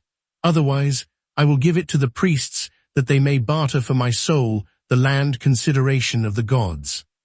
So Nomesea went forth to make his own way, taking his bag of gold, the clay tablet carefully wrapped in silken cloth, his slave and the horses upon which they rode. The 10 years passed, and Nomesea, as he had agreed, returned to the house of his father, who provided a great feast in his honor, to which he invited many friends and relatives.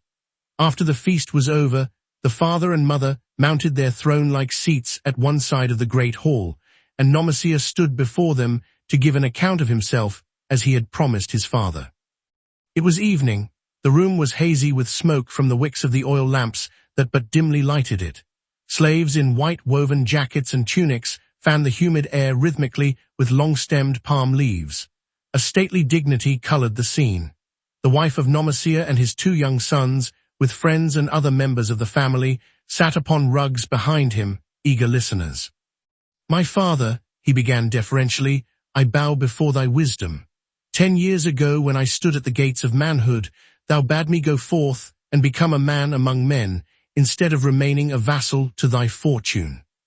Thou gave me liberally of thy gold, thou gave me liberally of thy wisdom. Of the gold, alas, I must admit of a disastrous handling. It fled, indeed, from my inexperienced hands, even as a wild hare flees at the first opportunity from the youth who captures it." The father smiled indulgently. "Continue, my son, thy tale interests me in all its details. I decided to go to Nineveh, as it was a growing city, believing that I might find there opportunities. I joined a caravan, and among its members made numerous friends. 2 well-spoken men who had a most beautiful white horse, as fleet as the wind, were among these. As we journeyed, they told me in confidence that in Nineveh was a wealthy man who owned a horse so swift that it had never been beaten. Its owner believed that no horse living could run with greater speed. Therefore, would he wager any sum however large that his horse could outspeed any horse in all Babylonia. Compared to their horse, so my friends said, it was but a lumbering ass that could be beaten with ease. They offered, as a great favor, to permit me to join them in a wager. I was quite carried away with the plan. Our horse was badly beaten, and I lost much of my gold. The father laughed. Later, I discovered that this was a deceitful plan of these men, and they constantly journeyed with caravans seeking victims. You see, the man in Nineveh was their partner and shared with them the bets he won. This shrewd deceit taught me my first lesson in looking out for myself. I was soon to learn another, equally bitter. In the caravan was another young man with whom I became quite friendly. He was the son of wealthy parents, and like myself, journeying to Nineveh to find a suitable location. Not long after our arrival, he told me that a merchant had died, and his shop with its rich merchandise and patronage could be secured at a paltry price. Saying that we would be equal partners, but first he must return to Babylon to secure his gold. He prevailed upon me to purchase the stock with my gold, agreeing that his would be used later to carry on our venture. He long delayed the trip to Babylon, proving in the meantime to be an unwise buyer and a foolish spender. I finally put him out, but not before the business had deteriorated to where we had only unsaleable goods and no gold to buy other goods. I sacrificed what was left to an Israelite for a pitiful sum. Soon there followed, I tell you my father, bitter days. I sought employment and found it not, for I was without trade or training that would enable me to earn. I sold my horses. I sold my slave. I sold my extra robes that I might have food and a place to sleep, but each day grim want crouched closer. But in those bitter days, I remembered thy confidence in me, my father. Thou hadst sent me forth to become a man, and this I was determined to accomplish. The mother buried her face and wept softly. At this time, I bethought me of the table thou had given to me upon which thou had carved the 5 laws of gold. Thereupon, I read most carefully thy words of wisdom, and realized that had I but sought wisdom first, my gold would not have been lost to me. I learned by heart each law and determined that, when once more the goddess of good fortune smiled upon me, I would be guided by the wisdom of age and not by the inexperience of youth. For the benefit of you who are seated here this night, I will read the wisdom of my father as engraved upon the clay tablet which he gave to me 10 years ago. The 5 laws of gold. Gold cometh gladly and in increasing quantity to any man who will put by not less than 1/10 of his earnings to create an estate for his future and that of his family. Gold laboureth diligently and contentedly for the wise owner who finds for it profitable employment, multiplying even as the flocks of the field. Gold clingeth to the protection of the cautious owner who invests it under the advice of men wise in its handling. Gold slippeth away from the man who invests it in businesses or purposes with which he is not familiar, or which are not approved by those skilled in its keep. Gold flees the man who would force it to impossible earnings, or who followeth the alluring advice of tricksters and schemers, or who trusts it to his own inexperience and romantic desires in investment. These are the 5 laws of gold as written by my father. I do proclaim them as of greater value than gold itself, as I will show by the continuance of my tale. He again faced his father. I have told thee of the depth of poverty and despair to which my inexperience brought me. However, there is no chain of disasters that will not come to an end. Mine came when I secured employment managing a crew of slaves working upon the new outer wall of the city. Profiting from my knowledge of the first law of gold, I saved a copper from my first earnings, adding to it at every opportunity until I had a piece of silver. It was a slow procedure, for one must live. I did spend grudgingly, I admit, because I was determined to earn back before the 10 years were over as much gold as you, my father, had given to me. One day the slave master, with whom I had become quite friendly, said to me, "Thou art a thrifty youth who spends not wantonly what he earns. Hast thou gold put by that is not earning?" Yes, I replied, it is my greatest desire to accumulate gold to replace that which my father gave to me and which I have lost.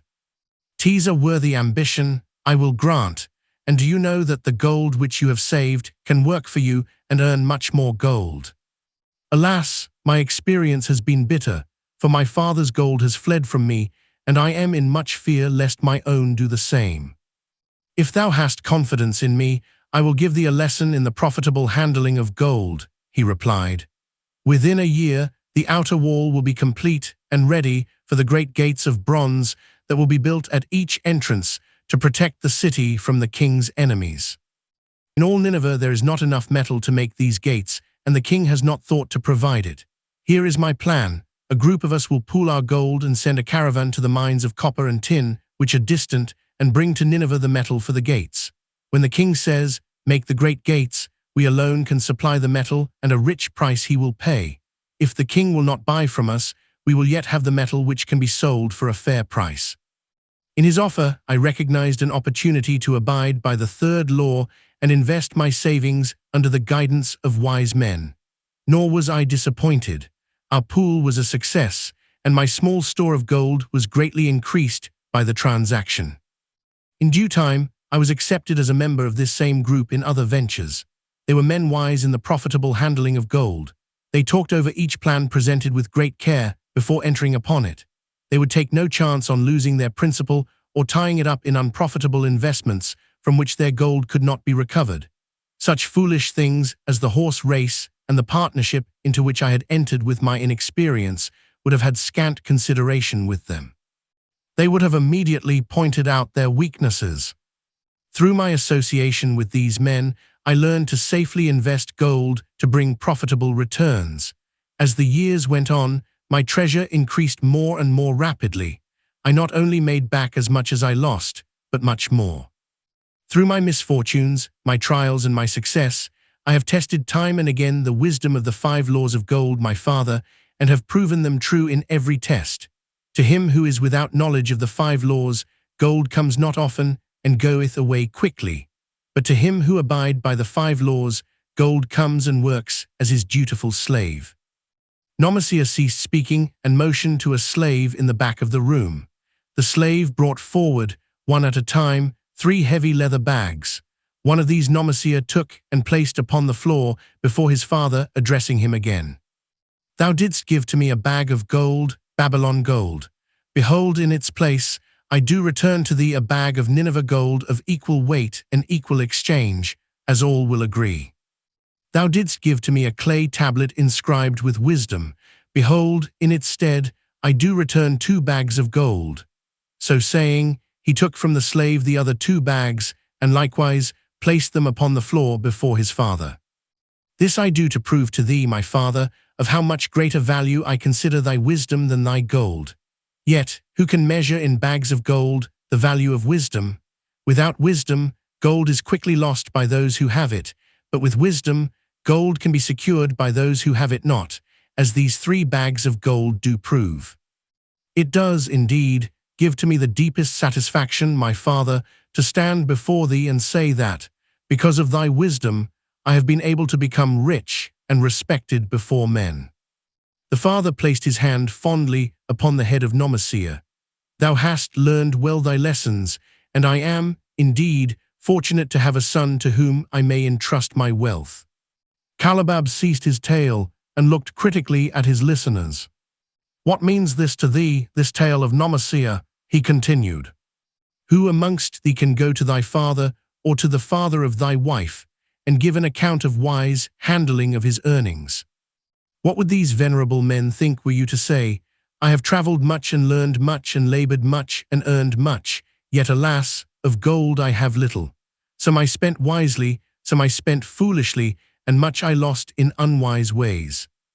Dost still think it but an inconsistency of fate that some men have much gold and others have naught? Then you err. Men have much gold when they know the 5 laws of gold and abide thereby. Because I learned these 5 laws in my youth and abided by them, I have become a wealthy merchant. Not by some strange magic did I accumulate my wealth. Wealth that comes quickly goeth the same way. Wealth that stayeth to give enjoyment and satisfaction to its owner comes gradually, because it is a child born of knowledge and persistent purpose. To earn wealth is but a slight burden upon the thoughtful man. Bearing the burden consistently from year to year accomplishes the final purpose. The 5 laws of gold offer to thee a rich reward for their observance. Each of these 5 laws is rich with meaning, and lest thou overlook this in the briefness of my tale, I will now repeat them. I do know them each by heart because in my youth I could see their value and would not be content until I knew them word for word. The first law of gold. Gold cometh gladly and in increasing quantity to any man who will put by not less than 1/10 of his earnings to create an estate for his future and that of his family. Any man who will put by 1/10 of his earnings consistently and invest it wisely will surely create a valuable estate that will provide an income for him in the future and further guarantee safety for his family in case the gods call him to the world of darkness. This law always saith that gold cometh gladly to such a man. I can truly certify this in my own life. The more gold I accumulate, the more readily it comes to me and in increased quantities. The gold which I save earns more, even as yours will, and its earnings earn more, and this is the working out of the first law. The second law of gold. Gold laboureth diligently and contentedly for the wise owner, who finds for it profitable employment, multiplying even as the flocks of the field. Gold, indeed, is a willing worker. It is ever eager to multiply when opportunity presents itself. To every man who hath a store of gold set by, opportunity comes for its most profitable use. As the years pass, it multiplies itself in surprising fashion. The third law of gold. Gold clingeth to the protection of the cautious owner, who invests it under the advice of men wise in its handling. Gold, indeed, clingeth to the cautious owner, even as it flees the careless owner. The man who seeks the advice of men wise in handling gold soon learneth not to jeopardize his treasure, but to preserve in safety and to enjoy in contentment its consistent increase. The fourth law of gold. Gold slippeth away from the man who invests it in businesses or purposes with which he is not familiar, or which are not approved by those skilled in its keep. To the man who hath gold, yet is not skilled in its handling, many uses for it appear most profitable. Too often these are fraught with danger of loss, and if properly analyzed by wise men, show small possibility of profit. Therefore, the inexperienced owner of gold, who trusts to his own judgment and invests it in business or purposes with which he is not familiar, too often finds his judgment imperfect and pays with his treasure for his inexperience. Wise indeed is he who investeth his treasures under the advice of men skilled in the ways of gold. The fifth law of gold. Gold flees the man who would force it to impossible earnings, or who followeth the alluring advice of tricksters and schemers, or who trusts it to his own inexperience and romantic desires in investment. Fanciful propositions that thrill like adventure tales always come to the new owner of gold. These appear to endow his treasure with magic powers that will enable it to make impossible earnings. Yet heed ye the wise men, for verily they know the risks that lurk behind every plan to make great wealth suddenly. Forget not the rich men of Nineveh, who would take no chance of losing their principal or tying it up in unprofitable investments. This ends my tale of the 5 laws of gold. In telling it to thee, I have told the secrets of my own success. Yet they are not secrets, but truths which every man must first learn, and then follow who wishes to step out of the multitude that, like you wild dogs, must worry each day for food to eat. Tomorrow we enter Babylon. Look, see the fire that burns eternal above the temple of Bel. We are already in sight of the golden city. Tomorrow each of thee shall have gold, the gold thou hast so well earned by thy faithful services. 10 years from this night, what can you tell about this gold? If there be men among you who, like Nomasea, will use a portion of their gold to start for themselves an estate, and be thenceforth wisely guided by the wisdom of Arcad, 10 years from now, tease a safe wager like the son of Arcad, they will be rich and respected among men. Our wise acts accompany us through life to please us and to help us. Just as surely, our unwise acts follow us to plague and torment us. Alas, they cannot be forgotten. In the front rank of the torments that do follow us are the memories of the things we should have done, of the opportunities which came to us and we took not. Rich are the treasures of Babylon, so rich no man can count their value in pieces of gold. Each year, they grow richer and more valuable. Like the treasures of every land, they are a rich reward awaiting those men of purpose who determine to secure their just share. In the strength of thine own desires is a magic power. Guide this power with thy knowledge of the 5 laws of gold, and thou shalt share the treasures of Babylon. Chapter 14. The Gold Lender of Babylon. 50 pieces of gold. Never before had Rodden, the spear maker of old Babylon, carried so much gold in his leather wallet. Happily down the king's highway from the palace of his most liberal majesty he strode. Cheerfully the gold clinked as the wallet at his belt swayed with each step, the sweetest music he had ever heard. 50 pieces of gold, all his. He could hardly realize his good fortune. What power in those clinking discs! They could purchase anything he wanted, a grand house, land, cattle, camels, horses, chariots, whatever he might desire. What use should he make of it? This evening, as he turned into a side street towards the home of his sister, he could think of nothing he would rather possess than those same glittering, heavy pieces of gold, his to keep. It was upon an evening some days later that a perplexed Rodden entered the shop of Mathon, the lender of gold and dealer in jewels and rare fabrics.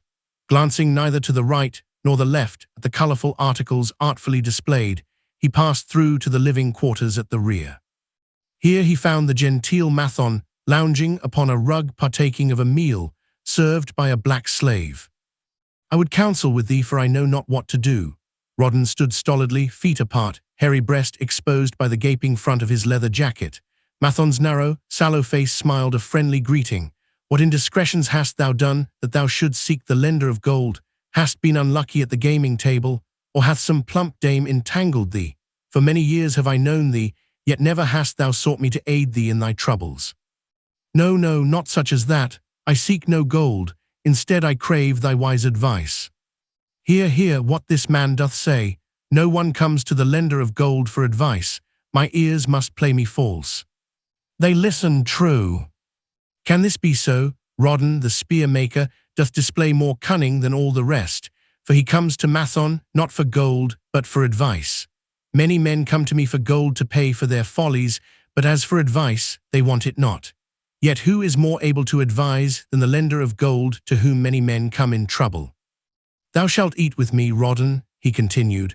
"Thou shalt be my guest for the evening. Andal," he commanded of the black slave, "draw up a rag for my friend, Rodden, the spear maker, who comes for advice. He shall be mine honored guest.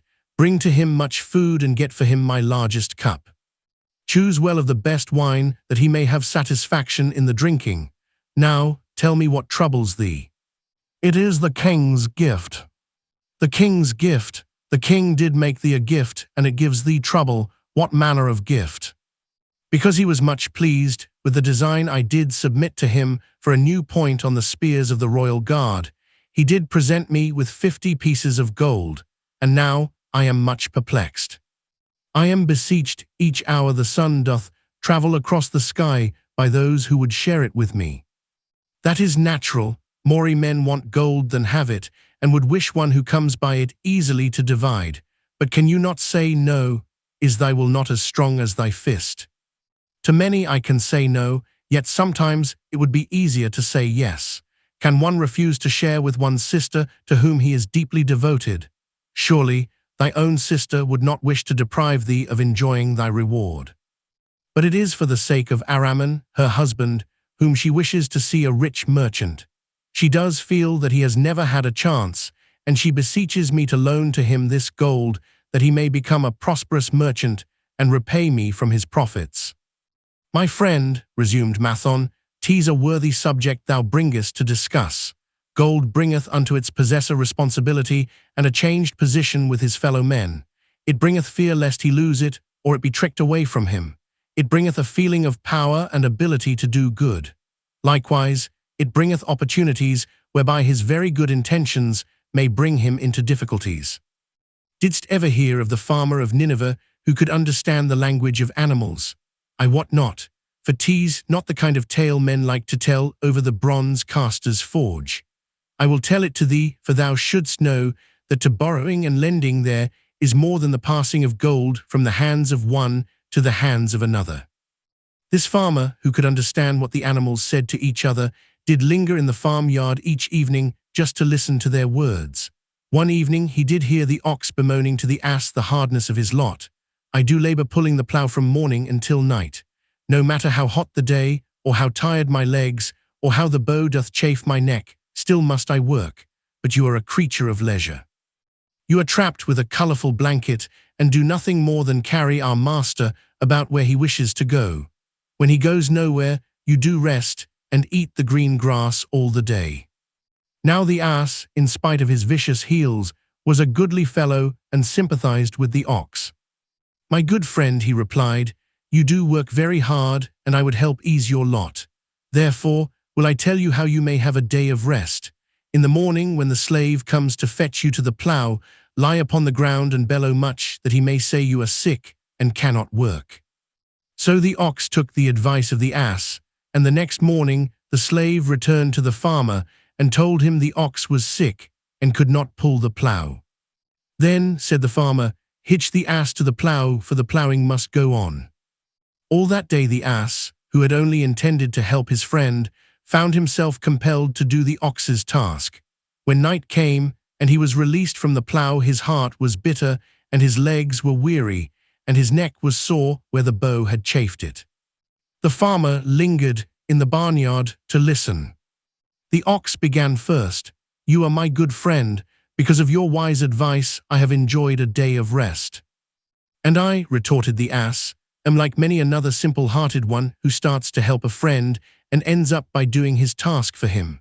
Hereafter you draw your own plough, for I did hear the master tell the slave to send for the butcher were you sick again.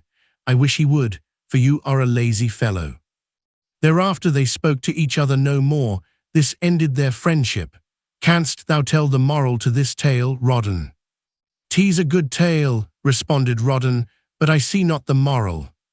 I thought not that you would, but it is there and simple too. Just this, if you desire to help thy friend, do so in a way that will not bring thy friend's burdens upon thyself. I had not thought of that. It is a wise moral. I wish not to assume the burdens of my sister's husband, but tell me, you lend to many, do not the borrowers repay? Mathon smiled the smile of one whose soul is rich with much experience. Could a loan be well made if the borrower cannot repay? Must not the lender be wise and judge carefully whether his gold can perform a useful purpose to the borrower and return to him once more, or whether it will be wasted by one unable to use it wisely and leave him without his treasure, and leave the borrower with a debt he cannot repay? I will show to thee the tokens in my token chest, and let them tell thee some of their stories. Into the room he brought a chest, as long as his arm, covered with red pigskin and ornamented with bronze designs. He placed it upon the floor and squatted before it, both hands upon the lid. From each person to whom I lend, I do exact a token for my token chest, to remain there until the loan is repaid. When they repay, I give back, but if they never repay, it will always remind me of one who was not faithful to my confidence. The safest loans, my token box tells me, are to those whose possessions are of more value than the one they desire. They own lands, or jewels, or camels, or other things which could be sold to repay the loan. Some of the tokens given to me are jewels of more value than the loan. Others are promises that if the loan be not repaid as agreed, they will deliver to me certain property settlement. On loans like those, I am assured that my gold will be returned with the rental thereon, for the loan is based on property. In another class are those who have the capacity to earn. They are such as you, who labor or serve and are paid. They have income, and if they are honest and suffer no misfortune, I know that they also can repay the gold I loan them and the rental to which I am entitled. Such loans are based on human effort. Others are those who have neither property nor assured earning capacity. Life is hard, and there will always be some who cannot adjust themselves to it. Alas for the loans I make them, even though they be no larger than a pence. My token box may censure me in the years to come, unless they be guaranteed by good friends of the borrower who know him honourable. Mathon released the clasp and opened the lid. Rodden leaned forward eagerly. At the top of the chest, a bronze neckpiece lay upon a scarlet cloth. Mathon picked up the piece and patted it affectionately. This shall always remain in my token chest, because the owner has passed on into the great darkness. I treasure it, his token, and I treasure his memory, for he was my good friend. We traded together with much success, until out of the East he brought a woman to wed, beautiful, but not like our women, a dazzling creature. He spent his gold lavishly to gratify her desires. He came to me in distress when his gold was gone. I counseled with him. I told him I would help him to once more master his own affairs. He swore by the sign of the great bull that he would, but it was not to be. In a quarrel, she thrust a knife into the heart he dared her to pierce. And she? Questioned Rodden. Yes, of course, this was hers. He picked up the scarlet cloth. In bitter remorse, she threw herself into the Euphrates. These 2 loans will never be repaid. The chest tells you, Rodden, that humans in the throes of great emotions are not safe risks for the gold lender. Here now this is different. He reached for a ring carved of ox bone. This belongs to a farmer. I buy the rugs of his women. The locusts came and they had not food. I helped him, and when the new crop came he repaid me. Later he came again and told of strange goats in a distant land as described by a traveler. They had long hair so fine and soft it would weave into rugs more beautiful than any ever seen in Babylon. He wanted a herd, but he had no money. So I did lend him gold to make the journey and bring back goats. Now his herd is begun, and next year I shall surprise the lords of Babylon with the most expensive rugs it has been their good fortune to buy. Soon I must return his ring. He doth insist on repaying promptly. Some borrowers do that, queried Rodden. If they borrow for purposes that bring money back to them, I find it so. But if they borrow because of their indiscretions, I warn thee to be cautious, if thou wouldst ever have thy gold back in hand again. Tell me about this, requested Rodden, picking up a heavy gold bracelet inset with jewels in rare designs. The women do appeal to my good friend, bantered Mathon. I am still much younger than you, retorted Rodden. I grant that, but this time thou doth suspicion romance where it is not. The owner of this is fat and wrinkled, and doth talk so much and say so little she drives me mad. Once they had much money and were good customers, but ill times came upon them. She has a son of whom she would make a merchant. So she came to me and borrowed gold, that he might become a partner of a caravan owner who travels with his camels, bartering in one city what he buys in another. This man proved a rascal, for he left the poor boy in a distant city without money and without friends, pulling out early while the youth slept. Perhaps when this youth has grown to manhood, he will repay. Until then I get no rental for the loan, only much talk. But I do admit the jewels are worthy of the loan. Did this lady ask thy advice as to the wisdom of the loan? Quite otherwise. She had pictured to herself this son of hers as a wealthy and powerful man of Babylon. To suggest the contrary was to infuriate her. A fair rebuke I had. I knew the risk for this inexperienced boy, but as she offered security, I could not refuse her. This, continued Mathon, waving a bit of pack rope tied into a knot, belongs to Nebatta, the camel trader. When he would buy a herd larger than his funds, he brings to me this knot, and I lend to him according to his needs. He is a wise trader. I have confidence in his good judgment and can lend him freely. Many other merchants of Babylon have my confidence because of their honorable behavior. Their tokens come and go frequently in my token box. Good merchants are an asset to our city, and it profits me to aid them to keep trade moving, that Babylon be prosperous. Mathon picked out a beetle carved in turquoise and tossed it contemptuously on the floor. A bug from Egypt. The lad who owns this does not care whether I ever receive back my gold.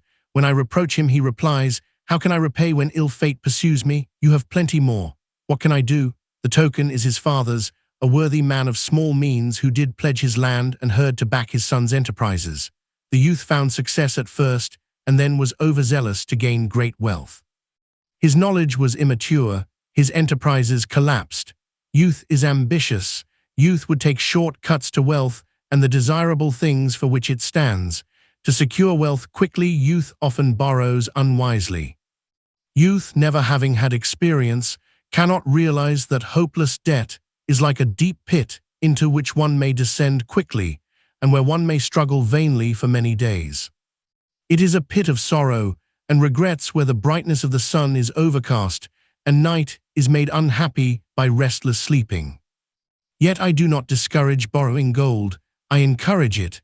I recommend it if it be for a wise purpose. I myself made my first real success as a merchant with borrowed gold. Yet what should the lender do in such a case? The youth is in despair and accomplishes nothing. He is discouraged. He makes no effort to repay. My heart turns against depriving the father of his land and cattle.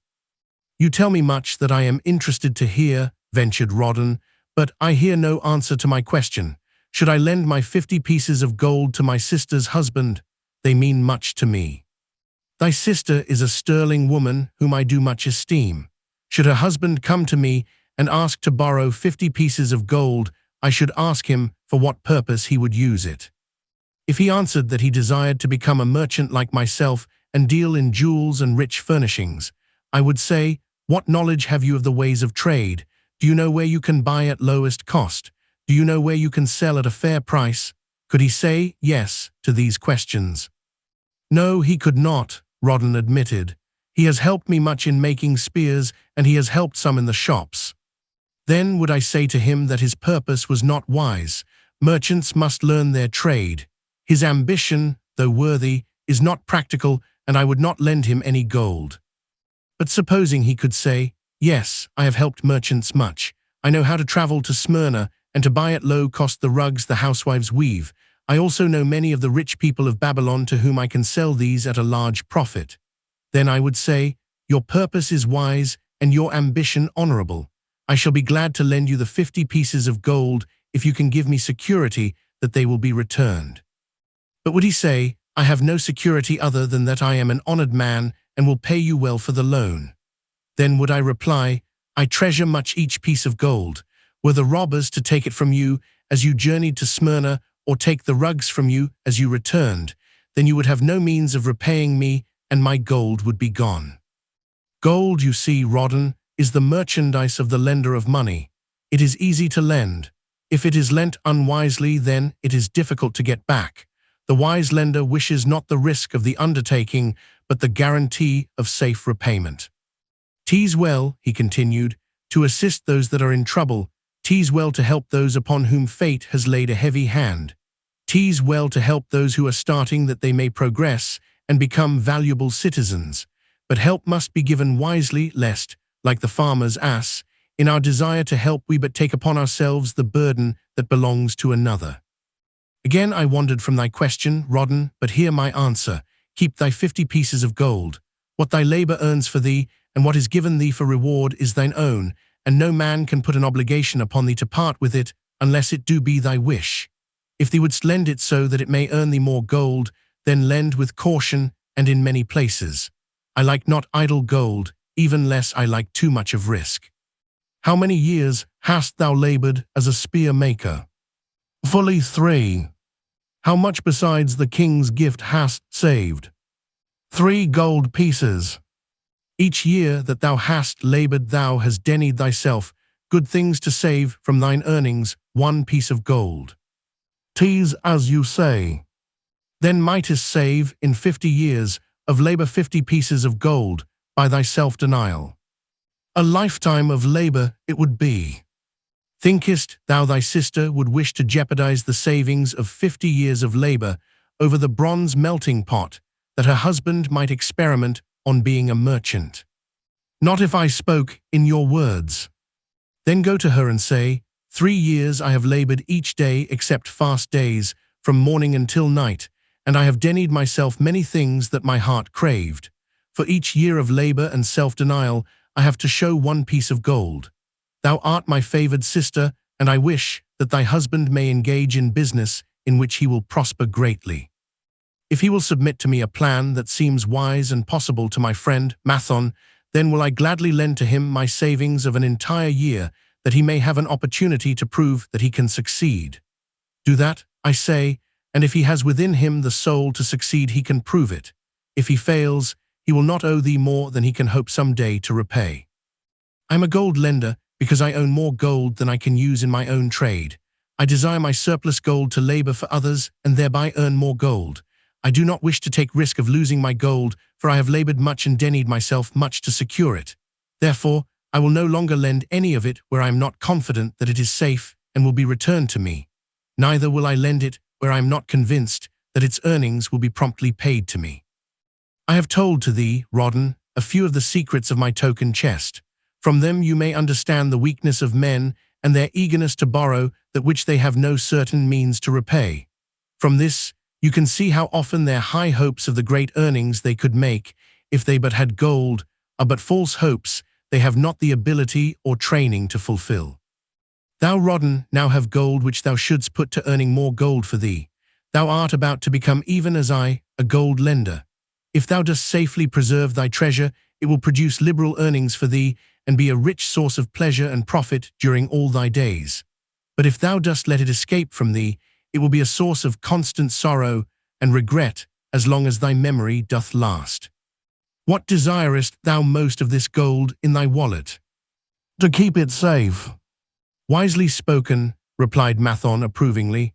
Thy first desire is for safety. Thinkest thou that in the custody of thy sister's husband it would be truly safe from possible loss? I fear not, for he is not wise in guarding gold. Then be not swayed by foolish sentiments of obligation to trust thy treasure to any person. If thou wouldst help thy family or thy friends, find other ways than risking the loss of thy treasure. Forget not that gold slippeth away in unexpected ways from those unskilled in guarding it. As well waste thy treasure in extravagance as let others lose it for thee. What next after safety dost desire of this treasure of thine? That it earn more gold. Again thou speakest with wisdom. It should be made to earn and grow larger. Gold wisely lent may even double itself with its earnings before a man like you groweth old. If you risk losing it, you risk losing all that it would earn as well. Therefore be not swayed by the fantastic plans of impractical men who think they see ways to force thy gold to make earnings unusually large. Such plans are the creations of dreamers unskilled in the safe and dependable laws of trade. Be conservative in what thou expect it to earn, that thou mayest keep and enjoy thy treasure. To hire it out with a promise of usurious returns is to invite loss. Seek to associate thyself with men and enterprises whose success is established, that thy treasure may earn liberally under their skillful use and be guarded safely by their wisdom and experience. Thus mayest thou avoid the misfortunes that follow most of the sons of men to whom the gods see fit to entrust gold. When Rodden would thank him for his wise advice, he would not listen, saying, The king's gift shall teach thee much wisdom. If wouldst keep thy 50 pieces of gold, thou must be discreet indeed. Many uses will tempt thee, much advice will be spoken to thee, numerous opportunities to make large profits will be offered thee. The stories from my token box should warn thee, before thou let any piece of gold leave thy pouch, to be sure that thou hast a safe way to pull it back again. Should my further advice appeal to thee, return again. It is gladly given. Ere thou goest, read this, which I have carved beneath the lid of my token box. It applies equally to the borrower and the lender. Better a little caution than a great regret. Chapter 15. The Walls of Babylon.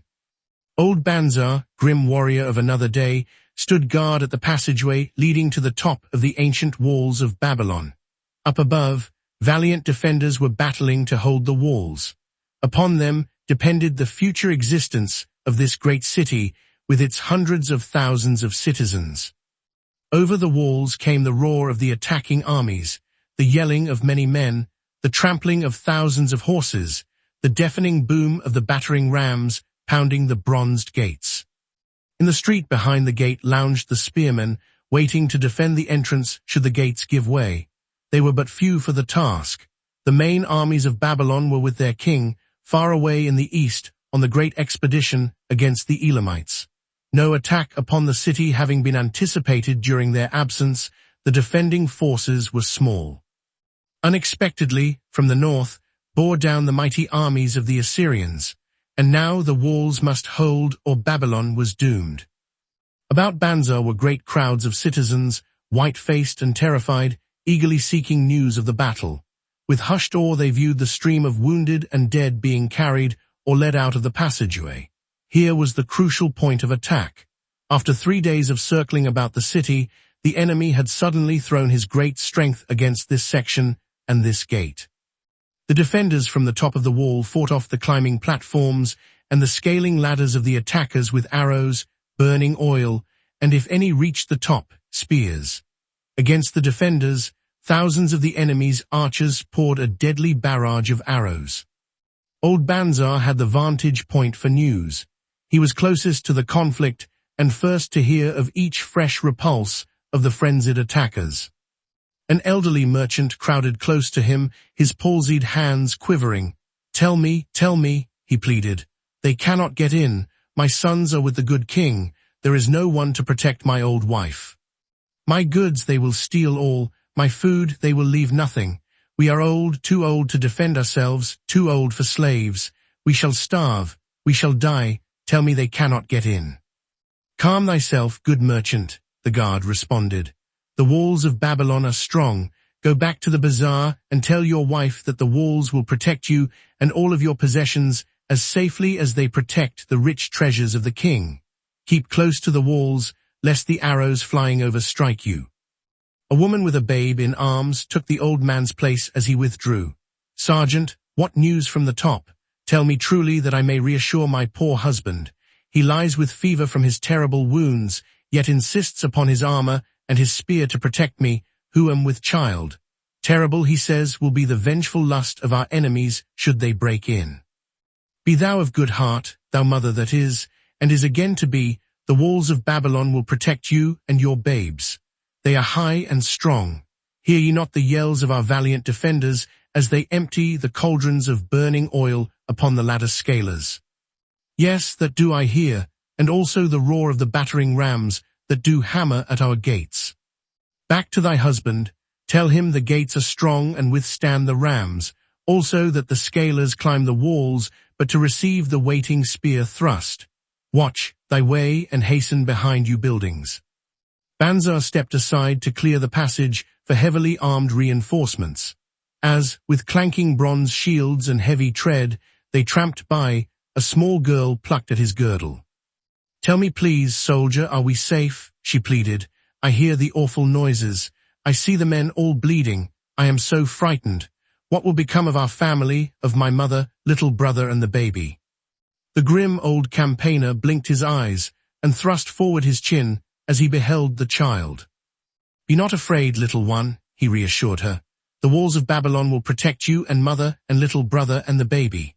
It was for the safety of such as you that the good Queen Semiramis built them over 100 years ago. Never have they been broken through.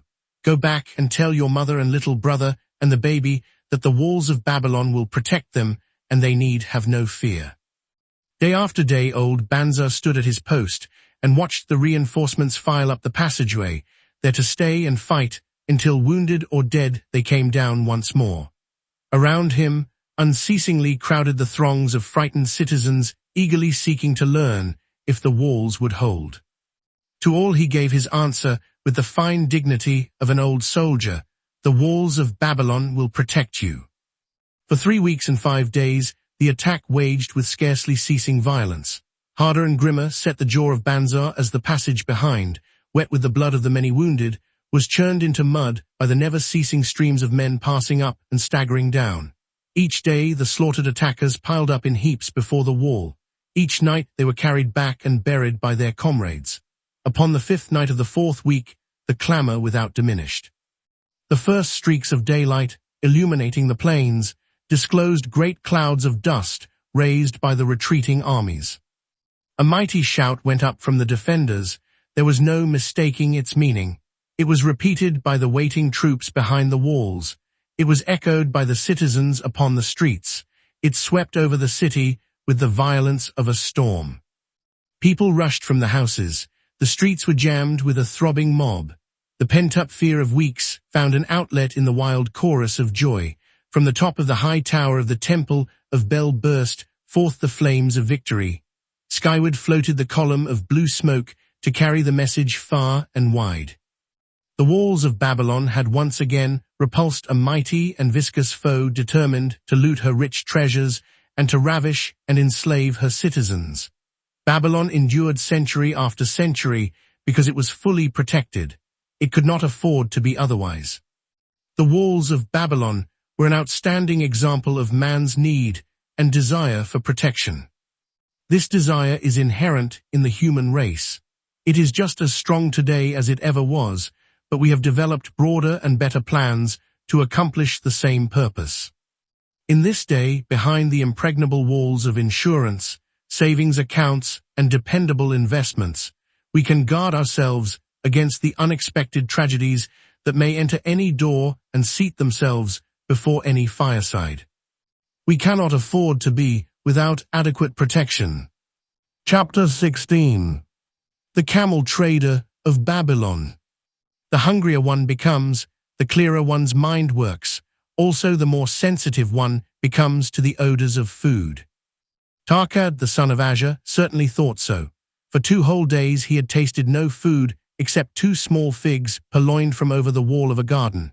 Not another could he grab before the angry woman rushed forth and chased him down the street. Her shrill cries were still ringing in his ears as he walked through the marketplace. They helped him to retrain his restless fingers from snatching the tempting fruits from the baskets of the market women. Never before had he realized how much food was brought to the markets of Babylon and how good it smelled. Leaving the market, he walked across to the inn and paced back and forth in front of the eating house. Perhaps here he might meet someone he knew, someone from whom he could borrow a copper that would gain him a smile from the unfriendly keeper of the inn, and with it, a liberal helping. Without the copper, he knew all too well how unwelcome he would be. In his abstraction, he unexpectedly found himself face to face with the one man he wished most to avoid, the tall bony figure of Dabasia, the camel trader. Of all the friends and others from whom he had borrowed small sums, Dabasia made him feel the most uncomfortable because of his failure to keep his promises to repay promptly. Dabasia's face lighted up at the sight of him. "Ha," teased Tarkad, "just the one I have been seeking, that he might repay the 2 pieces of copper which I lent him a moon ago, also the piece of silver which I lent to him before that. We are well met. I can make good use of the coins this very day. What say, boy, what say?" Tarkad stuttered, and his face flushed. He had naught in his empty stomach to nerve him to argue with the outspoken Dabasia. "I am sorry, very sorry," he mumbled weakly, "but this day I have neither the copper nor the silver with which I could repay." "Then get it," Dabasia insisted. "Surely thou canst get hold of a few coppers and a piece of silver to repay the generosity of an old friend of thy father who aided thee whence thou wast in need." "'Tis because ill fortune does pursue me that I cannot pay." "Ill fortune? Wouldst blame the gods for thine own weakness? Ill fortune pursues every man who thinks more of borrowing than of repaying. Come with me, boy, while I eat. I am hungry and I would tell thee a tale." Tarkad flinched from the brutal frankness of Dabasia, but here at least was an invitation to enter the coveted doorway of the eating house. Dabasia pushed him to a far corner of the room where they seated themselves upon small rugs.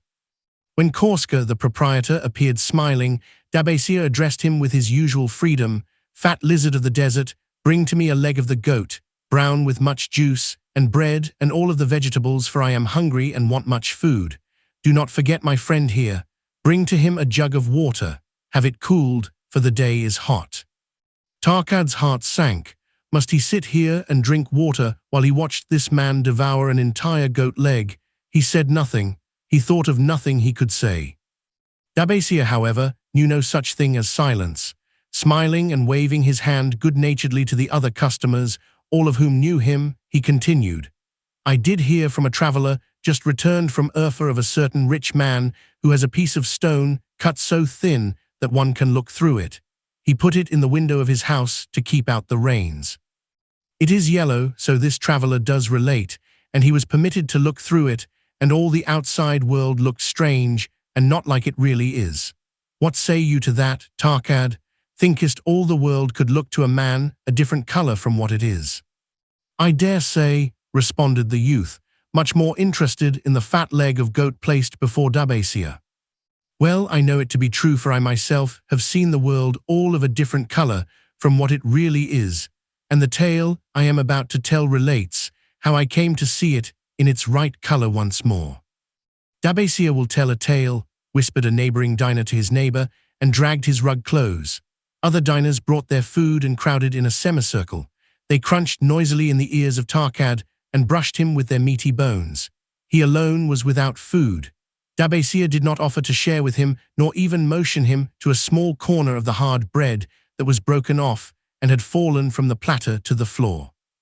The tale that I am about to tell, began Dabasia, pausing to bite a goodly chunk from the goat leg, relates to my early life and how I came to be a camel trader. Didst anyone know that I once was a slave in Syria? A murmur of surprise ran through the audience, to which Dabasia listened with satisfaction. When I was a young man, continued Dabasia after another vicious onslaught on the goat leg, I learned the trade of my father, the making of saddles. I worked with him in his shop and took to myself a wife. Being young and not greatly skilled, I could earn but little, just enough to support my excellent wife in a modest way. I craved good things which I could not afford. Soon I found that the shopkeepers would trust me to pay later, even though I could not pay at the time. Being young and without experience, I did not know that he who spends more than he earns is sowing the winds of needless self-indulgence, from which he is sure to reap the whirlwinds of trouble and humiliation. So I indulged my whims for fine raiment and bought luxuries for my good wife and our home, beyond our means. I paid as I could, and for a while all went well, but in time I discovered I could not use my earnings both to live upon and to pay my debts. Creditors began to pursue me to pay for my extravagant purchases, and my life became miserable. I borrowed from my friends, but could not repay them either. Things went from bad to worse. My wife returned to her father, and I decided to leave Babylon and seek another city where a young man might have better chances. For 2 years, I had a restless and unsuccessful life working for caravan traders. From this, I fell in with a set of likable robbers who scoured the desert for unarmed caravans. Such deeds were unworthy of the son of my father, but I was seeing the world through a colored stone and did not realize to what degradation I had fallen. We met with success on our first trip, capturing a rich haul of gold and silks and valuable merchandise. This loot we took to Jinia and squandered. The second time we were not so fortunate. Just after we had made our capture, we were attacked by the spearsmen of a native chief to whom the caravans paid for protection. Our 2 leaders were killed, and the rest of us were taken to Damascus, where we were stripped of our clothing and sold as slaves. I was purchased for 2 pieces of silver by a Syrian desert chief, with my hair shorn and but a loincloth to wear. I was not so different from the other slaves. Being a reckless youth, I thought it merely an adventure until my master took me before his 4 wives and told them they could have me for a eunuch. Then indeed did I realize the hopelessness of my situation. These men of the desert were fierce and warlike. I was subject to their will without weapons or means of escape. Fearful I stood as those 4 women looked me over. I wondered if I could expect pity from them. Sira, the first wife, was older than the others. Her face was impassive as she looked upon me. I turned from her with little consolation. The next was a contemptuous beauty who gazed at me as indifferently as if I had been a worm of the earth. The 2 younger ones tittered as though it were all an exciting joke. It seemed an age that I stood waiting sentence. Each woman appeared willing for the others to decide. Finally, Sira spoke up in a cold voice. Of eunuchs we have plenty, but of camel tenders we have few, and they are a worthless lot. Even this day I would visit my mother, who is sick with the fever, and there is no slave I would trust to lead my camel. Ask this slave if he can lead a camel. My master thereupon questioned me, "What know you of camels?" Striving to conceal my eagerness, I replied, I can make them kneel, I can load them, I can lead them on long trips without tiring. If need be, I can repair their trappings. The slave speaks forward enough, observed my master. If thou so desire, Sirrah, take this man for thy camel tender. So I was turned over to Sirrah, and that day I led her camel upon a long journey to her sick mother. I took the occasion to thank her for her intercession, and also to tell her that I was not a slave by birth, but the son of a freeman, an honorable saddle maker of BabyLon. I also told her much of my story. Her comments were disconcerting to me, and I pondered much afterwards on what she said. How can you call yourself a free man when your weakness has brought you to this? If a man has in himself the soul of a slave, will he not become one no matter what his birth, even as water seeks its level? If a man has within him the soul of a free man, will he not become respected and honored in his own city in spite of his misfortune? For over a year I was a slave and lived with the slaves, but I could not become as one of them. One day Sirrah asked me, in the event time when the other slaves can mingle and enjoy the society of each other, why dost thou sit in thy tent alone? To which I responded, I am pondering what you have said to me. I wonder if I have the soul of a slave. I cannot join them, so I must sit apart. I too must sit apart, she confided. My dowry was large and my lord married me because of it, yet he does not desire me. What every woman longs for is to be desired.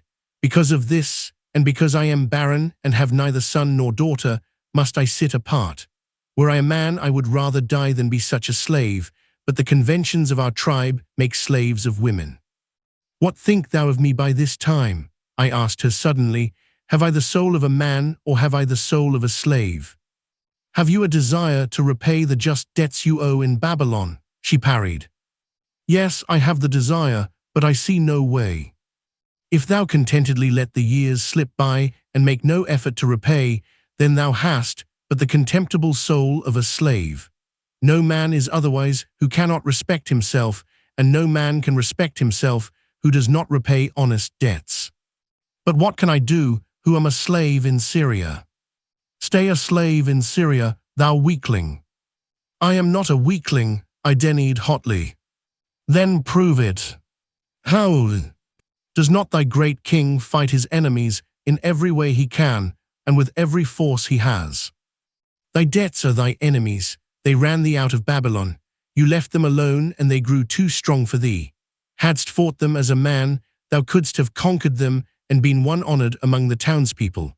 But thou had not the soul to fight them, and behold, thy pride hast gone down until thou art a slave in Syria. Much I thought over her unkind accusations, and many defensive phrases I worded to prove myself not a slave at heart, but I was not to have the chance to use them. 3 days later, the maid of Sirrah took me to her mistress. My mother is again very sick, she said. Saddle the 2 best camels in my husband's herd, tie on water skins and saddle bags for a long journey. The maid will give thee food at the kitchen tent. I packed the camels, wondering much at the quantity of provisions the maid provided, for the mother dwelt less than a day's journey away. The maid rode the rear camel which followed, and I led the camel of my mistress. When we reached her mother's house, it was just dark. Sirrah dismissed the maid and said to me, Dabasia, hast thou the soul of a free man or the soul of a slave? The soul of a free man, I insisted. Now is thy chance to prove it. Thy master hath imbibed deeply, and his chiefs are in a stupor. Take then these camels and make thy escape. Here in this bag is raiment of thy master, to disguise thee. I will say thou stole the camels and ran away while I visited my sick mother. Thou hast the soul of a queen, I told her. Much do I wish that I might lead thee to happiness. Happiness, she responded, awaits not the runaway wife who seeks it in far lands among strange people. Go thy own way, and may the gods of the desert protect thee, for the way is far and barren of food or water. I needed no further urging, but thanked her warmly and was away into the night. I knew not this strange country, and had only a dim idea of the direction in which lay BabyLon, but struck out bravely across the desert toward the hills. One camel I rode and the other I led. All that night I traveled, and all the next day, urged on by the knowledge of the terrible fate that was meted out to slaves who stole their master's property and tried to escape. Late that afternoon, I reached a rough country as uninhabitable as the desert. The sharp rocks bruised the feet of my faithful camels, and soon they were picking their way slowly and painfully along. I met neither man nor beast, and could well understand why they shunned this inhospitable land.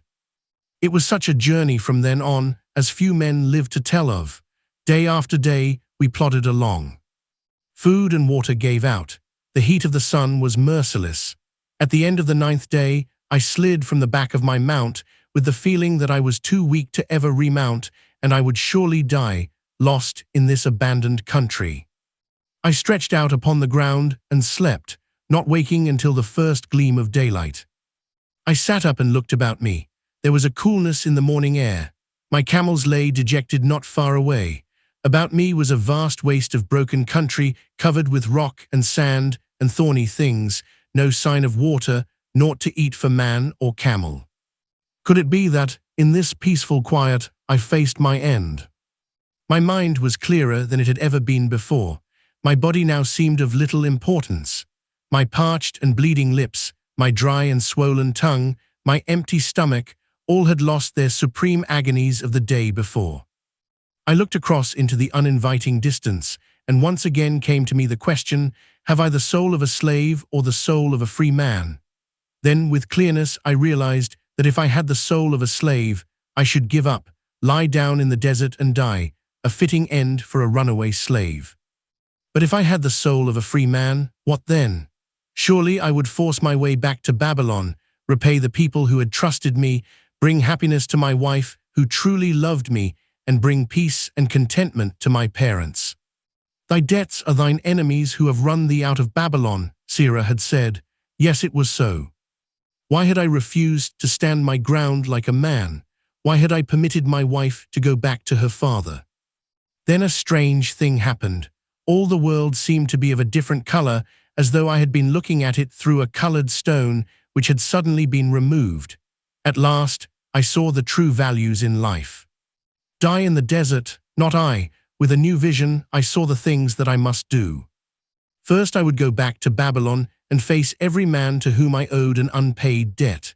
I should tell them that after years of wandering and misfortune, I had come back to pay my debts as fast as the gods would permit. Next, I should make a home for my wife and become a citizen of whom my parents should be proud. My debts were my enemies, but the men I owed were my friends, for they had trusted me and believed in me. I staggered weakly to my feet. What mattered hunger? What mattered thirst? They were but incidents on the road to Babylon. Within me surged the soul of a free man going back to conquer his enemies and reward his friends. I thrilled with the great resolve. The glazed eyes of my camels brightened at the new note in my husky voice. With great effort, after many attempts, they gained their feet. With pitiful perseverance, they pushed on toward the north, where something within me said we would find Babylon. We found water. We passed into a more fertile country where were grass and fruit. We found the trail to Babylon because the soul of a free man looks at life as a series of problems to be solved and solves them, while the soul of a slave whines, "What can I do who am but a slave?" How about thee, Tarkad? Dost thy empty stomach make thy head exceedingly clear? Art ready to take the road that leads back to self-respect? Canst thou see the world in its true color? Hast thou the desire to pay thy honest debts, however many they may be, and once again be a man respected in Babylon? Moisture came to the eyes of the youth. He rose eagerly to his knees. Thou hast shown me a vision. Already I feel the soul of a free man surge within me. But how fared you upon your return? Questioned an interested listener. Where the determination is, the way can be found, Dabesia replied. I now had the determination, so I set out to find a way. First, I visited every man to whom I was indebted and begged his indulgence until I could earn that with which to repay. Most of them met me gladly. Several reviled me, but others offered to help me. One indeed did give me the very help I needed. It was Mathon, the gold lender. Learning that I had been a camel tender in Syria, he sent me to old Nebata, the camel trader, just commissioned by our good king to purchase many herds of sound camels for the great expedition. With him, my knowledge of camels I put to good use. Gradually, I was able to repay every copper and every piece of silver. Then at last, I could hold up my head and feel that I was an honorable man among men. Again Dabasia turned to his food. "Korska, thou snail," he called loudly to be heard in the kitchen, "the food is cold. Bring me more meat fresh from the roasting. Bring thou also a very large portion for Tarkad, the son of my old friend, who is hungry and shall eat with me." So ended the tale of Dabasia, the camel trader of old Babylon. He found his own soul when he realized a great truth, a truth that had been known and used by wise men long before his time. It has led men of all ages out of difficulties and into success, and it will continue to do so for those who have the wisdom to understand its magic power. It is for any man to use who reads these lines. Where the determination is, the way can be found. Chapter 17. The Clay Tablets from Babylon. St. Swithin's College, Nottingham University, Newark-on-Trent, Nottingham. Professor Franklin Caldwell, care of British Scientific Expedition, Hilla, Mesopotamia. October 21, 1934. My dear Professor, the 5 clay tablets from your recent excavation in the ruins of Babylon arrived on the same boat with your letter. I have been fascinated no end and have spent many pleasant hours translating their inscriptions. I should have answered your letter at once, but delayed until I could complete the translations which are attached. The tablets arrived without damage, thanks to your careful use of preservatives and excellent packing. You will be as astonished as we in the laboratory at the story they relate. One expects the dim and distant past to speak of romance and adventure. Arabian Nights sort of things, you know, when instead it discloses the problem of a person named Dabasia to pay off his debts. One realizes that conditions upon this old world have not changed as much in 5,000 years as one might expect.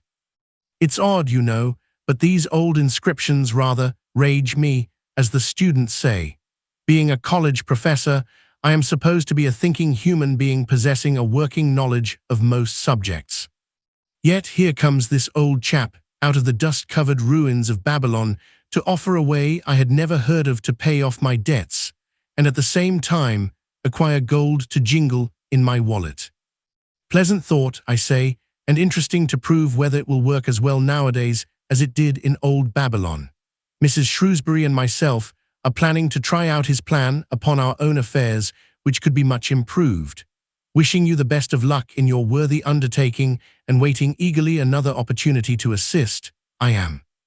Yours sincerely, Alfred H. Shrewsbury. Department of Archaeology. Tablet No. I. Now when the moon becometh full, I, Dabasia, who am but recently returned from slavery in Syria, with the determination to pay my many just debts, and become a man of means worthy of respect in my native city of Babylon, do here engrave upon the clay a permanent record of my affairs to guide and assist me in carrying through my high desires. Under the wise advice of my good friend Mathon, the gold lender, I am determined to follow an exact plan that he doth say will lead any honorable man out of debt into means and self-respect. This plan includeth 3 purposes which are my hope and desire. First, the plan doth provide for my future prosperity. Therefore 1/10 of all I earn shall be set aside as my own to keep, for Mathon speaketh wisely when he saith, "That man who keepeth in his purse both gold and silver, that he need not spend, is good to his family and loyal to his king. The man who hath but a few coppers in his purse is indifferent to his family and indifferent to his king. But the man who hath naught in his purse is unkind to his family and is disloyal to his king, for his own heart is bitter. Therefore the man who wisheth to achieve must have coin that he may keep to jingle in his purse, that he have in his heart love for his family and loyalty to his king. Second, the plan doth provide that I shall support and clothe my good wife, who hath returned to me with loyalty from the house of her father. For Mathon doth say that to take good care of a faithful wife putteth self-respect into the heart of a man, and addeth strength and determination to his purposes. Therefore 7/10 of all I earn shall be used to provide a home, clothes to wear, and food to eat, with a bit extra to spend, that our lives be not lacking in pleasure and enjoyment. But he doth further enjoin the greatest care that we spend not greater than 7/10 of what I earn for these worthy purposes. Herein lieth the success of the plan. I must live upon this portion, and never use more nor buy what I may not pay for out of this portion. Tablet no, I. Third, the plan doth provide that out of my earnings my debts shall be paid. Therefore each time the moon is full, 2/10 of all I have earned shall be divided honorably and fairly among those who have trusted me and to whom I am indebted. Thus in due time will all my indebtedness be surely paid. Therefore do I here engrave the name of every man to whom I am indebted, and the honest amount of my debt. Faru the cloth weaver, 2 silver, 6 copper. Sinjar the couch maker, 1 silver. Armor my friend, 3 silver, 1 copper. Zankar my friend, 4 silver, 7 copper. Askamir my friend, 1 silver, 3 copper. Harensia the jewel maker, 6 silver, 2 copper. Dirabeka, my father's friend, 4 silver, 1 copper. Alkahad, the house owner, 14 silver. Mathon, the gold lender, 9 silver. Biregic, the farmer, 1 silver, 7 copper. From here on, disintegrated, cannot be deciphered. Tablet no, I. To these creditors do I owe in total 119 pieces of silver and 141 pieces of copper. Because I did owe these sums and saw no way to repay, in my folly I did permit my wife to return to her father and didst leave my native city and seek easy wealth elsewhere, only to find disaster and to see myself sold into the degradation of slavery. Now that Mathon doth show me how I can repay my debts in small sums of my earnings, do I realize the great extent of my folly in running away from the results of my extravagances. Therefore have I visited my creditors and explained to them that I have no resources with which to pay except my ability to earn, and that I intend to apply 2/10 of all I earn upon my indebtedness evenly and honestly. This much can I pay, but no more. Therefore, if they be patient, in time my obligations will be paid in full. Armor, whom I thought my best friend, reviled me bitterly, and I left him in humiliation. Biregic, the farmer, pleaded that I pay him first, as he didst badly need help. Alkahad, the house owner, was indeed disagreeable, and insisted that he would make me trouble unless I didst soon settle in full with him. All the rest willingly accepted my proposal. Therefore am I more determined than ever to carry through, being convinced that it is easier to pay one's just debts than to avoid them. Even though I cannot meet the needs and demands of a few of my creditors, I will deal impartially with all. Tablet no, IV. Again the moon shines full. I have worked hard with a free mind. My good wife hath supported my intentions to pay my creditors. Because of our wise determination, I have earned during the past moon, buying camels of sound wind and good legs, for Nebata, the sum of 19 pieces of silver. This I have divided according to the plan. 1/10 have I set aside to keep as my own, 7/10 have I divided with my good wife to pay for our living, 2/10 have I divided among my creditors as evenly as could be done in coppers. I did not see Armor, but left it with his wife. Biregic was so pleased he would kiss my hand. Old Alkahad alone was grouchy and said I must pay faster, to which I replied that if I were permitted to be well fed and not worried, that alone would enable me to pay faster. All the others thanked me and spoke well of my efforts. Therefore, at the end of one moon, my indebtedness is reduced by almost 4 pieces of silver, and I possess almost 2 pieces of silver besides, upon which no man hath claim. My heart is lighter than it hath been for a long time. Again the moon shines full. I have worked hard, but with poor success. Few camels have I been able to buy. Only 11 pieces of silver have I earned. Nevertheless, my good wife and I have stood by the plan, even though we have bought no new raiment and eaten little but herbs. Again I paid ourselves 1/10 of the 11 pieces, while we lived upon 7/10. I was surprised when Arma commended my payment, even though small. So did Birejik. Alcahad flew into a rage, but when told to give back his portion if he did not wish it, he became reconciled. The others, as before, were content again. The moon shines full, and I am greatly rejoiced. I intercepted a fine herd of camels and bought many sound ones, therefore my earnings were 42 pieces of silver. This moon my wife and myself have bought much needed sandals and raiment. Also we have dined well on meat and fowl. More than 8 pieces of silver we have paid to our creditors. Even Alcahad did not protest. Great is the plan, for it leadeth us out of debt, and giveth us wealth, which is ours to keep. 3 times the moon had been full since I last carved upon this clay. Each time I paid to myself 1/10 of all I earned. Each time my good wife and I have lived upon 7/10, even though at times it was difficult. Each time have I paid to my creditors 2/10. In my purse I now have 21 pieces of silver that are mine.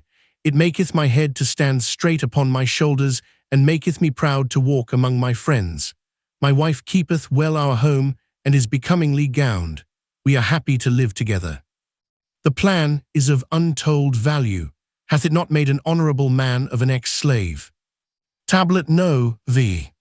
Again the moon shines full, and I remember that it is long since I carved upon the clay. 12 moons in truth have come and gone.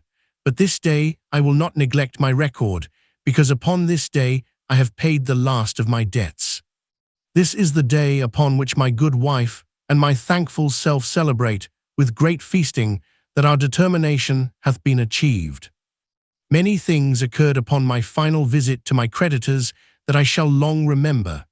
Arma begged my forgiveness for his unkind words, and said that I was one of all others he most desired for a friend. Old Alcahad is not so bad after all, for he said, "Thou wert once a piece of soft clay to be pressed and moulded by any hand that touched thee, but now thou art a piece of bronze capable of holding an edge. If thou needst silver or gold at any time, come to me." Nor is he the only one who holdeth me in high regard. Many others speak deferentially to me.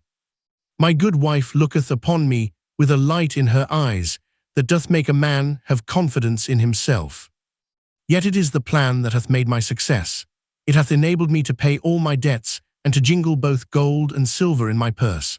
I do commend it to all who wish to get ahead, for truly if it will enable an ex-slave to pay his debts and have gold in his purse, will it not aid any man to find independence? Nor am I myself finished with it, for I am convinced that if I follow it further, it will make me rich among men. St. Swithin's College, Nottingham University, Newark-on-Trent, Nottingham. Professor Franklin Caldwell. Care of British Scientific Expedition. Hilla, Mesopotamia. November 7th, 1936. My dear Professor, if in your further digging into those ruins of Babylon you encounter the ghost of a former resident, an old camel trader named Dabasia, do me a favor. Tell him that his scribbling upon those clay tablets so long ago has earned for him the lifelong gratitude of a couple of college folks back here in England. You will possibly remember my writing a year ago that Mrs. Shrewsbury and myself intended to try his plan for getting out of debt and at the same time having gold to jingle. You may have guessed, even though we tried to keep it from our friends, our desperate straits. We were frightfully humiliated for years by a lot of old debts and worried sick for fear some of the trades people might start a scandal that would force me out of the college. We paid and paid, every shilling we could squeeze out of income, but it was hardly enough to hold things even. Besides, we were forced to do all our buying where we could get further credit regardless of higher costs. It developed into one of those vicious circles that grow worse instead of better. Our struggles were getting hopeless. We could not move to less costly rooms because we owed the landlord. There did not appear to be anything we could do to improve our situation. Then here comes your acquaintance, the old camel trader from Babylon, with a plan to do just what we wished to accomplish. He jolly well stirred us up to follow his system. We made a list of all our debts, and I took it around and showed it to everyone we owed. I explained how it was simply impossible for me to ever pay them the way things were going along. They could readily see this themselves from the figures. Then I explained that the only way I saw to pay in full was to set aside 20% of my income each month to be divided pro rata, which would pay them in full in a little over 2 years. That, in the meantime, we would go on a cash basis and give them the further benefit of our cash purchases. They were really quite decent. Our greengrocer, a wise old chap, put it in a way that helped to bring around the rest. If you pay for all you buy and then pay some on what you owe, that is better than you have done, for ye ain't paid down the account none in 3 years. Finally, I secured all their names to an agreement binding them not to molest us as long as the 20% of income was paid regularly. Then we began scheming on how to live upon 70%. We were determined to keep that extra 10% to jingle. The thought of silver and possibly gold was most alluring. It was like having an adventure to make the change.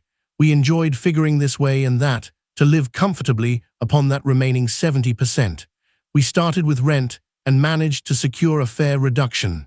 Next, we put our favorite brands of tea and such under suspicion and were agreeably surprised how often we could purchase superior qualities at less cost.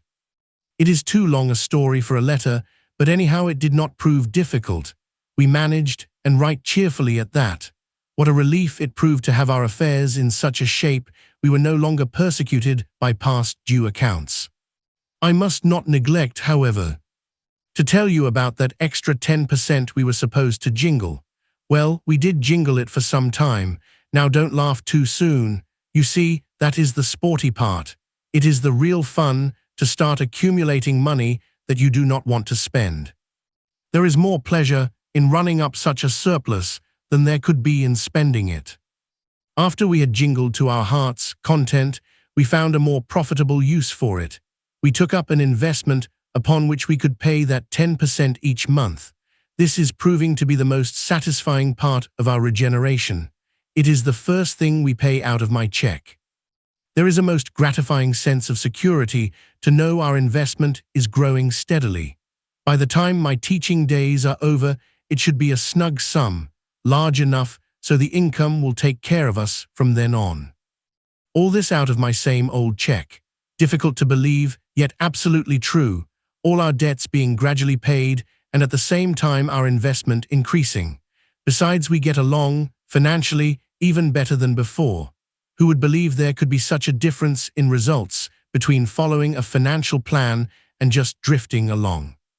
At the end of the next year, when all our old bills shall have been paid, we will have more to pay upon our investment besides some extra for travel.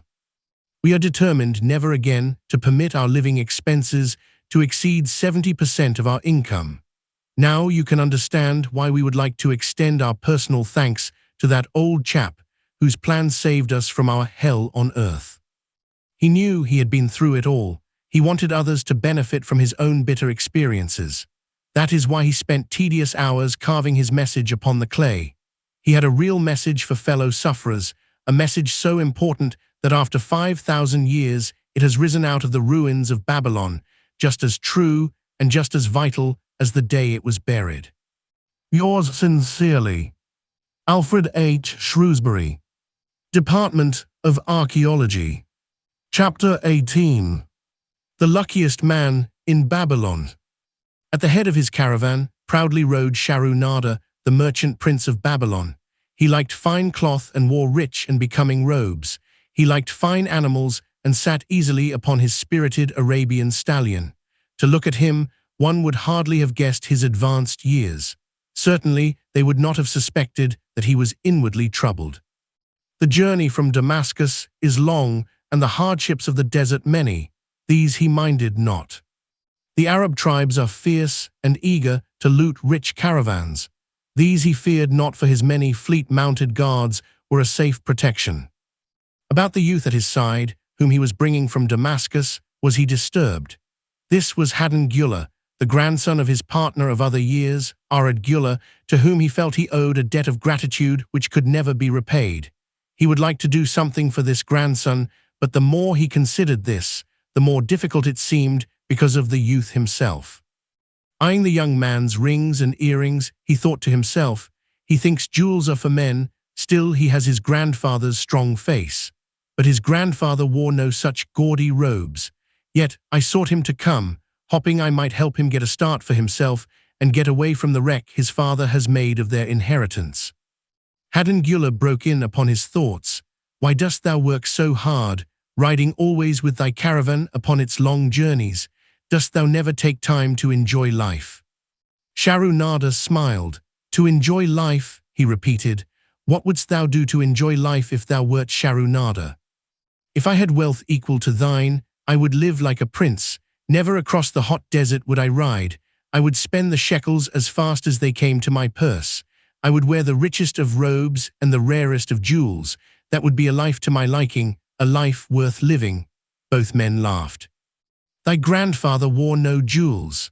Sharunada spoke before he thought, then continued jokingly, wouldst thou leave no time for work? Work was made for slaves, Hadangula responded.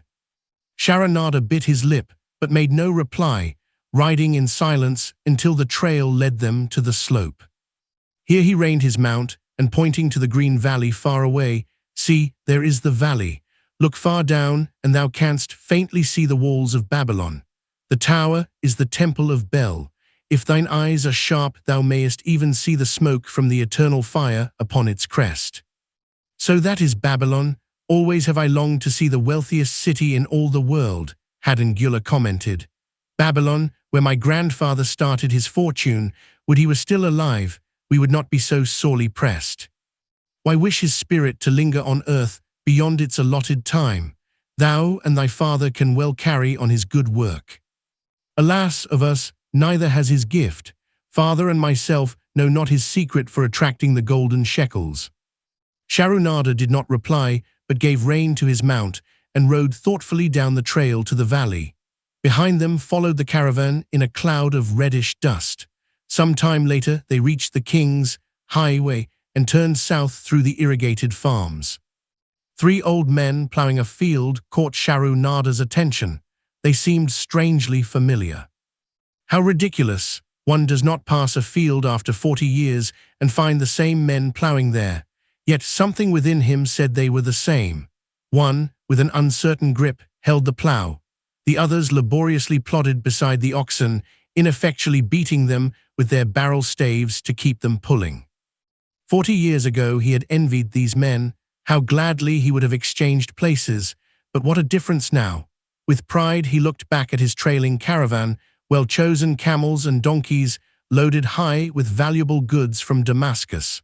All this was but one of his possessions. He pointed to the ploughers, saying, still ploughing the same field where they were 40 years ago. They look it, but why thinkest thou they are the same? I saw them there, Sharunada replied. Recollections were racing rapidly through his mind. Why could he not bury the past and live in the present? Then he saw, as in a picture, the smiling face of Aradgula. The barrier between himself and the cynical youth beside him dissolved. But how could he help such a superior youth with his spendthrift ideas and bejeweled hands? Work he could offer in plenty to willing workers, but naught for men who considered themselves too good for work. Yet he owed it to Aradgula to do something, not a half-hearted attempt. He and Aradgula had never done things that way. They were not that sort of men. A plan came almost in a flash. There were objections. He must consider his own family and his own standing. It would be cruel, it would hurt. Being a man of quick decisions, he waived objections and decided to act. Wouldst thou be interested in hearing how thy worthy grandfather and myself joined in the partnership which proved so profitable? He questioned. Why not just tell me how thou madest the golden shekels? That is all I need to know, the young man parried. Sharunada ignored the reply and continued, we start with those men ploughing. I was no older than thou. As the column of men in which I marched approached, good old Megiddo, the farmer, scoffed at the slipshod way in which they ploughed. Megiddo was chained next to me. Look at the lazy fellows, he protested. The plough holder makes no effort to plough deep, nor do the beaters keep the oxen in the furrow. How can they expect to raise a good crop with poor ploughing?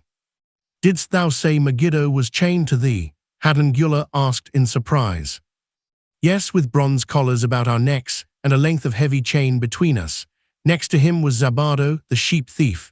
I had known him in Haran. At the end was a man we called Pirate because he told us not his name. We judged him as a sailor as he had entwined serpents tattooed upon his chest in sailor fashion. The column was made up thus so the men could walk in fours. Thou wert chained as a slave, Hadangula asked incredulously. Did not thy grandfather tell thee I was once a slave? He often spoke of thee, but never hinted of this. He was a man thou couldst trust with innermost secrets. Thou, too, are a man I may trust. Am I not right? Sharunada looked him squarely in the eye. Thou mayest rely upon my silence, but I am amazed. Tell me, how didst thou come to be a slave? Sharunada shrugged his shoulders. Any man may find himself a slave. It was a gaming house and barley beer that brought me disaster. I was the victim of my brother's indiscretions. In a brawl, he killed his friend. I was bonded to the widow by my fatia, desperate to keep my brother from being prosecuted under the law. When my father could not raise the silver to free me, she in anger sold me to the slave dealer. What a shame and injustice, Hadangula protested. But tell me, how didst thou regain freedom? We shall come to that, but not yet. Let us continue my tale. As we passed, the ploughers jeered at us. One did doff his ragged hat and bow low, calling out, "Welcome to BabyLon, guests of the king. He waits for thee on the city walls where the banquet is spread, mud bricks and onion soup." With that they laughed uproariously. Pirate flew into a rage and cursed them roundly. What do those men mean by the king awaiting us on the walls? I asked him. To the city walls ye march to carry bricks until the back breaks. Maybe they beat thee to death before it breaks. They won't beat me, I'll kill 'em. Then Megiddo spoke up. It doesn't make sense to me to talk of masters beating willing, hard-working slaves to death. Masters like good slaves and treat them well. Who wants to work hard? Commented Zabado. Those ploughers are wise fellows. They're not breaking their backs, just letting on as if they be. Thou can't get ahead by shirking, Megiddo protested. If thou plough a hectare, that's a good day's work and any master knows it. But when thou plough only a half, that's shirking. I don't shirk. I like to work and I like to do good work, for work is the best friend I've ever known. It has brought me all the good things I've had, my farm and cows and crops, everything. Yea, and where be these things now? Scoffed Zabado. I figure it pays better to be smart and get by without working. You watch Zabado, if we're sold to the walls, he'll be carrying the water bag or some easy job when thou, who like to work, will be breaking thy back carrying bricks. He laughed his silly laugh. Terror gripped me that night. I could not sleep. I crowded close to the guard rope, and when the others slept, I attracted the attention of Gadoso, who was doing the first guard watch. He was one of those brigand Arabs, the sort of rogue who, if he robbed thee of thy purse, would think he must also cut thy throat. Tell me, Gadoso, I whispered, when we get to BabyLon will we be sold to the walls? Why want to know? He questioned cautiously. Canst thou not understand? I pleaded. I am young, I want to live. I don't want to be worked or beaten to death on the walls. Is there any chance for me to get a good master? He whispered back, I tell something, thou good fellow, give Gadoso no trouble. Most times we go first to slave market. Listen now, when buyers come, tell you good worker, like to work hard for good master. Make want to buy, you not make buy, next day you carry brick, mighty hard work. After he walked away, I lay in the warm sand, looking up at the stars and thinking about work. What Megiddo had said about it, being his best friend, made me wonder if it would be my best friend. Certainly it would be if it helped me out of this. When Megiddo awoke, I whispered my good news to him. It was our one ray of hope as we marched toward BabyLon. Late in the afternoon, we approached the walls and could see the lines of men, like black ants, climbing up and down the steep diagonal paths. As we drew closer, we were amazed at the thousands of men working. Some were digging in the moat, others mixed the dirt into mud bricks. The greatest number were carrying the bricks in large baskets up those steep trails to the masons. Overseers cursed the laggards and cracked bullock whips over the backs of those who failed to keep in line. Poor, worn-out fellows were seen to stagger and fall beneath their heavy baskets, unable to rise again. If the lash failed to bring them to their feet, they were pushed to the side of the paths and left writhing in agony. Soon, they would be dragged down to join other craven bodies beside the roadway to await unsanctified grave. As I beheld the ghastly sight, I shuddered. So this was what awaited my father's son if he failed at the slave market. Gadoso had been right. We were taken through the gates of the city to the slave prison and next morning marched to the pens in the market. Here the rest of the men huddled in fear, and only the whips of our guard could keep them moving so the buyers could examine them. Megiddo and myself eagerly talked to every man who permitted us to address him. The slave dealer brought soldiers from the king's guard who shackled Pirate and brutally beat him when he protested. As they led him away, I felt sorry for him. Megiddo felt that we would soon part.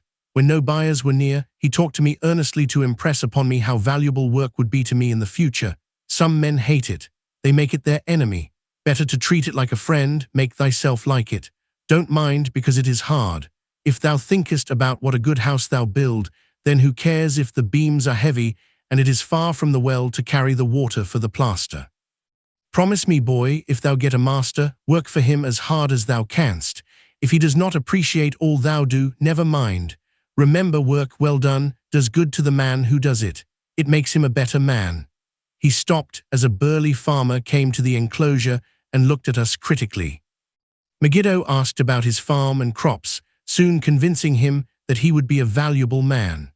After violent bargaining with the slave dealer, the farmer drew a fat purse from beneath his robe, and soon Megiddo had followed his new master out of sight.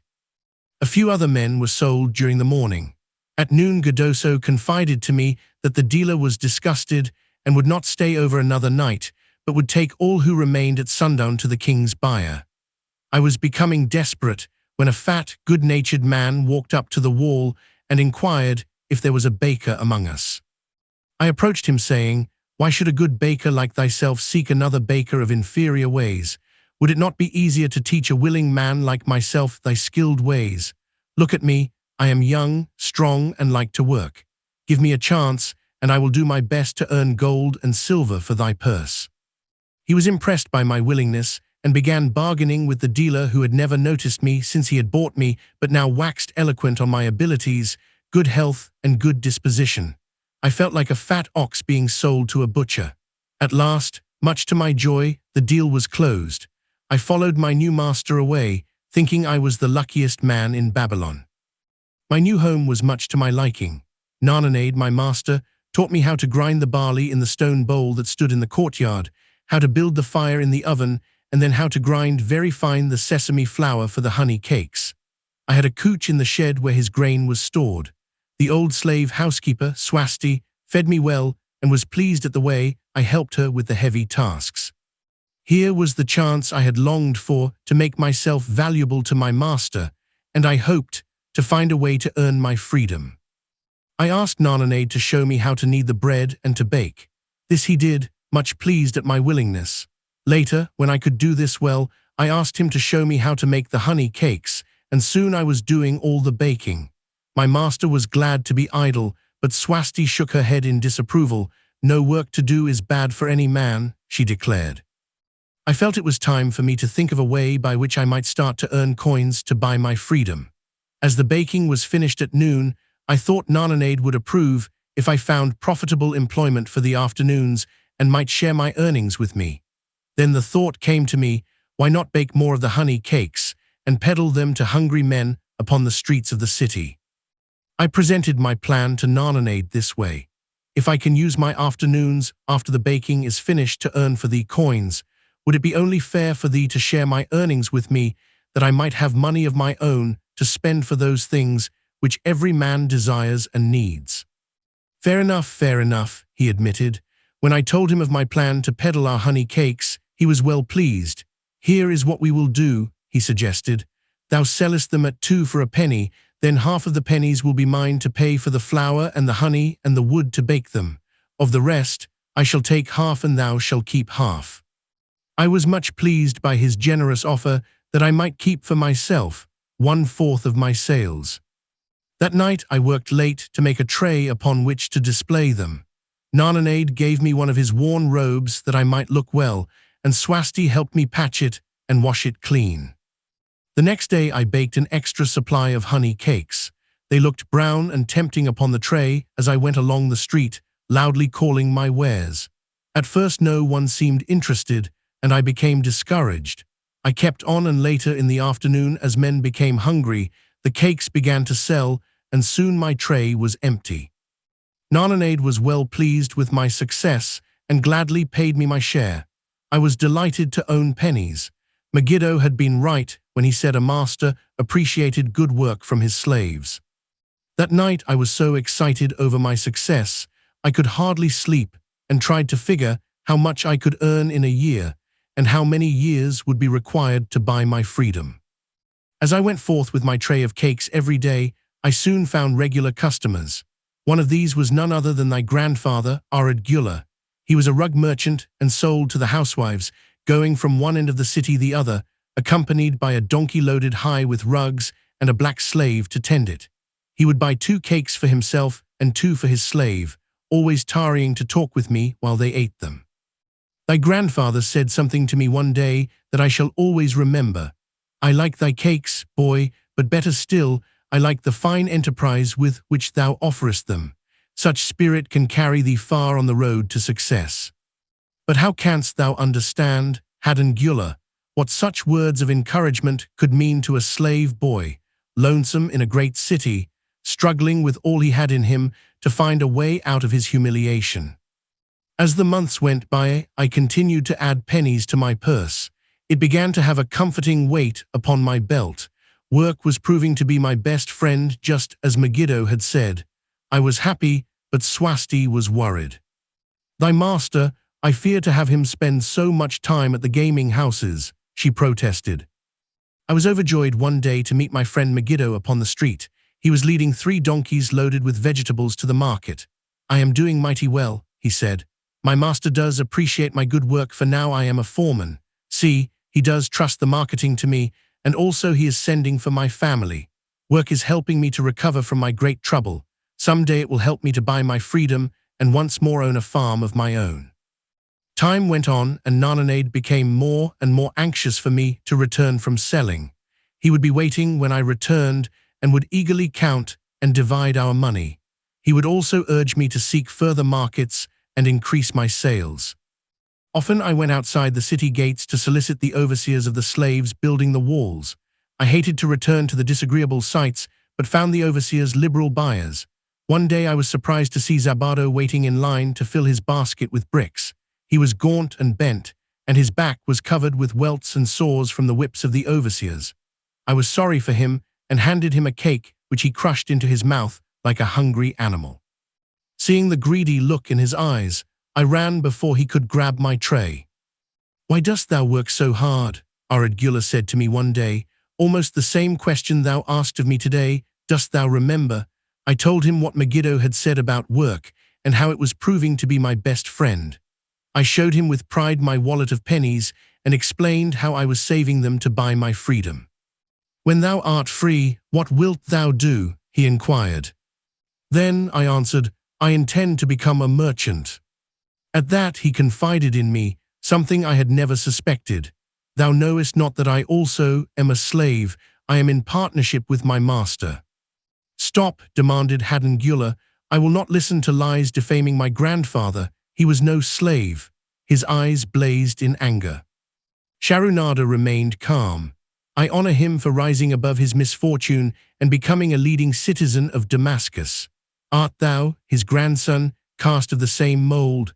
Art thou man enough to face true facts, or dost thou prefer to live under false illusions? Hadan Gula straightened in his saddle. In a voice suppressed with deep emotion he replied, My grandfather was beloved by all. Countless were his good deeds. When the famine came, did not his gold buy grain in Egypt, and did not his caravan bring it to Damascus and distribute it to the people so none would starve? Now thou sayest he was but a despised slave in Babylon. Had he remained a slave in Babylon, then he might well have been despised. But when, through his own efforts, he became a great man in Damascus, the gods indeed condoned his misfortunes and honored him with their respect. Sharunada replied. After telling me that he was a slave, Sharunada continued, he explained how anxious he had been to earn his freedom. Now that he had enough money to buy this, he was much disturbed as to what he should do. He was no longer making good sales and feared to leave the support of his master. I protested his indecision. Cling no longer to thy master. Get once again the feeling of being a free man. Act like a free man and succeed like one. Decide what thou desirest to accomplish, and then work will aid thee to achieve it. He went on his way, saying he was glad I had shamed him for his cowardice. One day I went outside the gates again and was surprised to find a great crowd gathering there. When I asked a man for an explanation, he replied, "Hast thou not heard? An escaped slave who murdered one of the king's guards has been brought to justice and will this day be flogged to death for his crime. Even the king himself is to be here." So dense was the crowd about the flogging post, I feared to go near lest my tray of honey cakes be upset.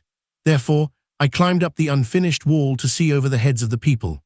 I was fortunate in having a view of Nebuchadnezzar himself as he rode by in his golden chariot. Never had I beheld such grandeur, such robes and hangings of gold cloth and velvet. I could not see the flogging, though I could hear the shrieks of the poor slave. I wondered how one so noble as our handsome king could endure to see such suffering. Yet when I saw he was laughing and joking with his nobles, I knew he was cruel and understood why such inhuman tasks were demanded of the slaves building the walls. After the slave was dead, his body was hung upon a pole by a rope attached to his leg so all might see. As the crowd began to thin, I went close. On the hairy chest, I saw tattooed two entwined serpents. It was Pirate. The next time I met Aradgula, he was a changed man. Full of enthusiasm, he greeted me. "Behold, the slave thou knewest is now a free man. There was magic in thy words. Already my sales and my profits are increasing. My wife is overjoyed. She was a free woman, the niece of my master. She much desires that we move to a strange city where no man shall know I was once a slave. Thus our children shall be above reproach for their father's misfortune. Work has become my best helper.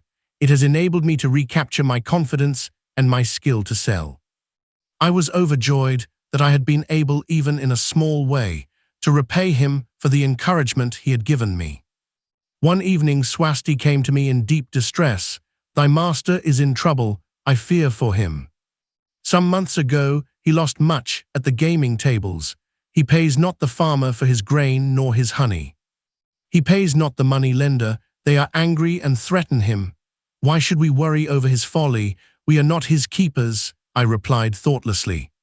"Foolish youth, thou understandest not.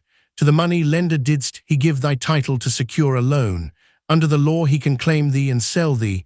I know not what to do. He is a good master. Why? Oh, why should such trouble come upon him?" Not were Swasti's fears groundless. While I was doing the baking next morning, the money lender returned with a man he called Sassy. This man looked me over and said I would do. The money lender waited not for my master to return, but told Swasti to tell him he had taken me. With only the robe on my back and the purse of pennies hanging safely from my belt, I was hurried away from the unfinished baking. I was whirled away from my dearest hopes, as the hurricane snatches the tree from the forest and casts it into the surging sea. Again, a gaming house and barley beer had caused me disaster. Sassy was a blunt, gruff man. As he led me across the city, I told him of the good work I had been doing for Narnanade and said I hoped to do good work for him. His reply offered no encouragement. "I like not this work. My master likes it not. The king has told him to send me to build a section of the Grand Canal. Master tells Sassy to buy more slaves, work hard, and finish quick. Bah, how can any man finish a big job quick? Picture a desert with not a tree, just low shrubs and a sun burning with such fury the water in our barrels became so hot we could scarcely drink it. Then picture rows of men going down into the deep excavation and lugging heavy baskets of dirt up soft, dusty trails from daylight until dark. Picture food served in open troughs from which we helped ourselves like swine. We had no tents, no straw for beds. That was the situation in which I found myself. I buried my wallet in a marked spot, wondering if I would ever dig it up again. At first I worked with good will, but as the months dragged on, I felt my spirit breaking. Then the heat fever took hold of my weary body. I lost my appetite and could scarcely eat the mutton and vegetables. At night, I would toss in unhappy wakefulness.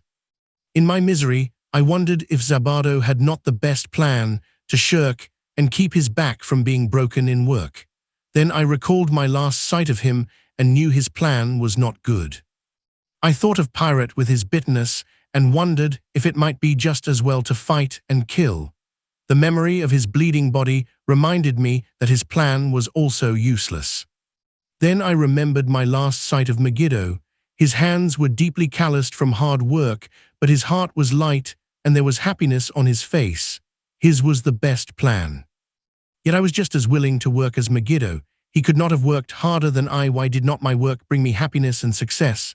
Was it work that brought Megiddo happiness, or was happiness and success merely in the laps of the gods? Was I to work the rest of my life without gaining my desires, without happiness and success? All of these questions were jumbled in my mind, and I had not an answer. Indeed, I was sorely confused. Several days later, when it seemed that I was at the end of my endurance and my questions still unanswered, Sassy sent for me. A messenger had come from my master to take me back to Babylon. I dug up my precious wallet, wrapped myself in the tattered remnants of my robe, and was on my way. As we rode, the same thoughts of a hurricane whirling me hither and thither kept racing through my feverish brain. I seemed to be living the weird words of a chant from my native town of Haran. Besetting a man like a whirlwind, driving him like a storm, whose course no one can foliate, whose destiny no one can foretell. Was I destined to be ever thus punished for I knew not what new miseries and disappointments awaited me? When we rode to the courtyard of my master's house, imagine my surprise when I saw Arid Gula awaiting me. He helped me down and hugged me like a long-lost brother. As we went our way, I would have followed him as a slave should follow his master, but he would not permit me. He put his arm about me, saying, "I hunted everywhere for thee."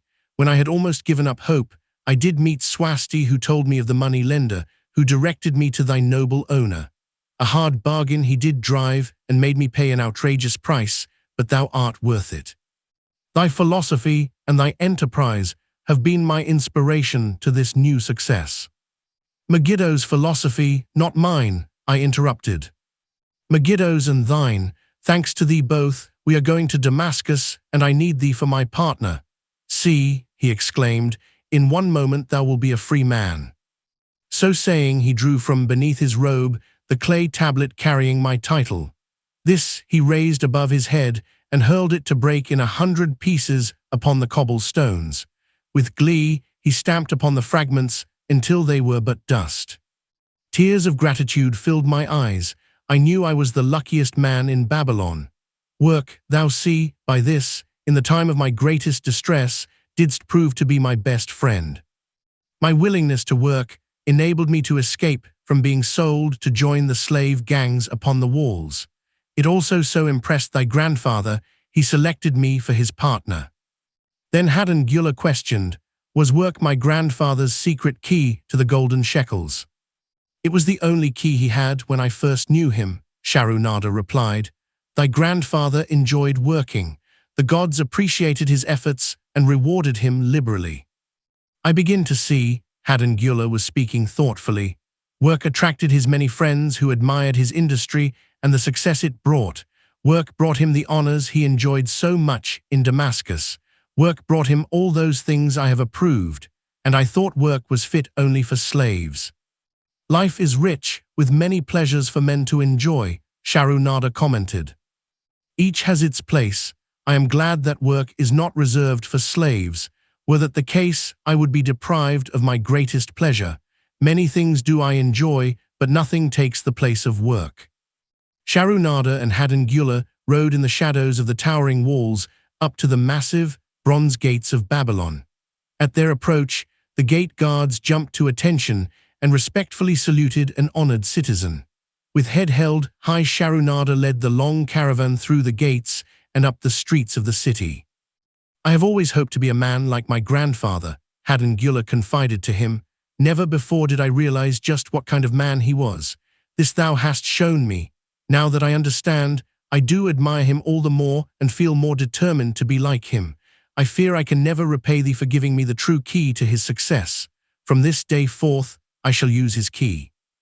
I shall start humbly as he started, which befits my true station far better than jewels and fine robes.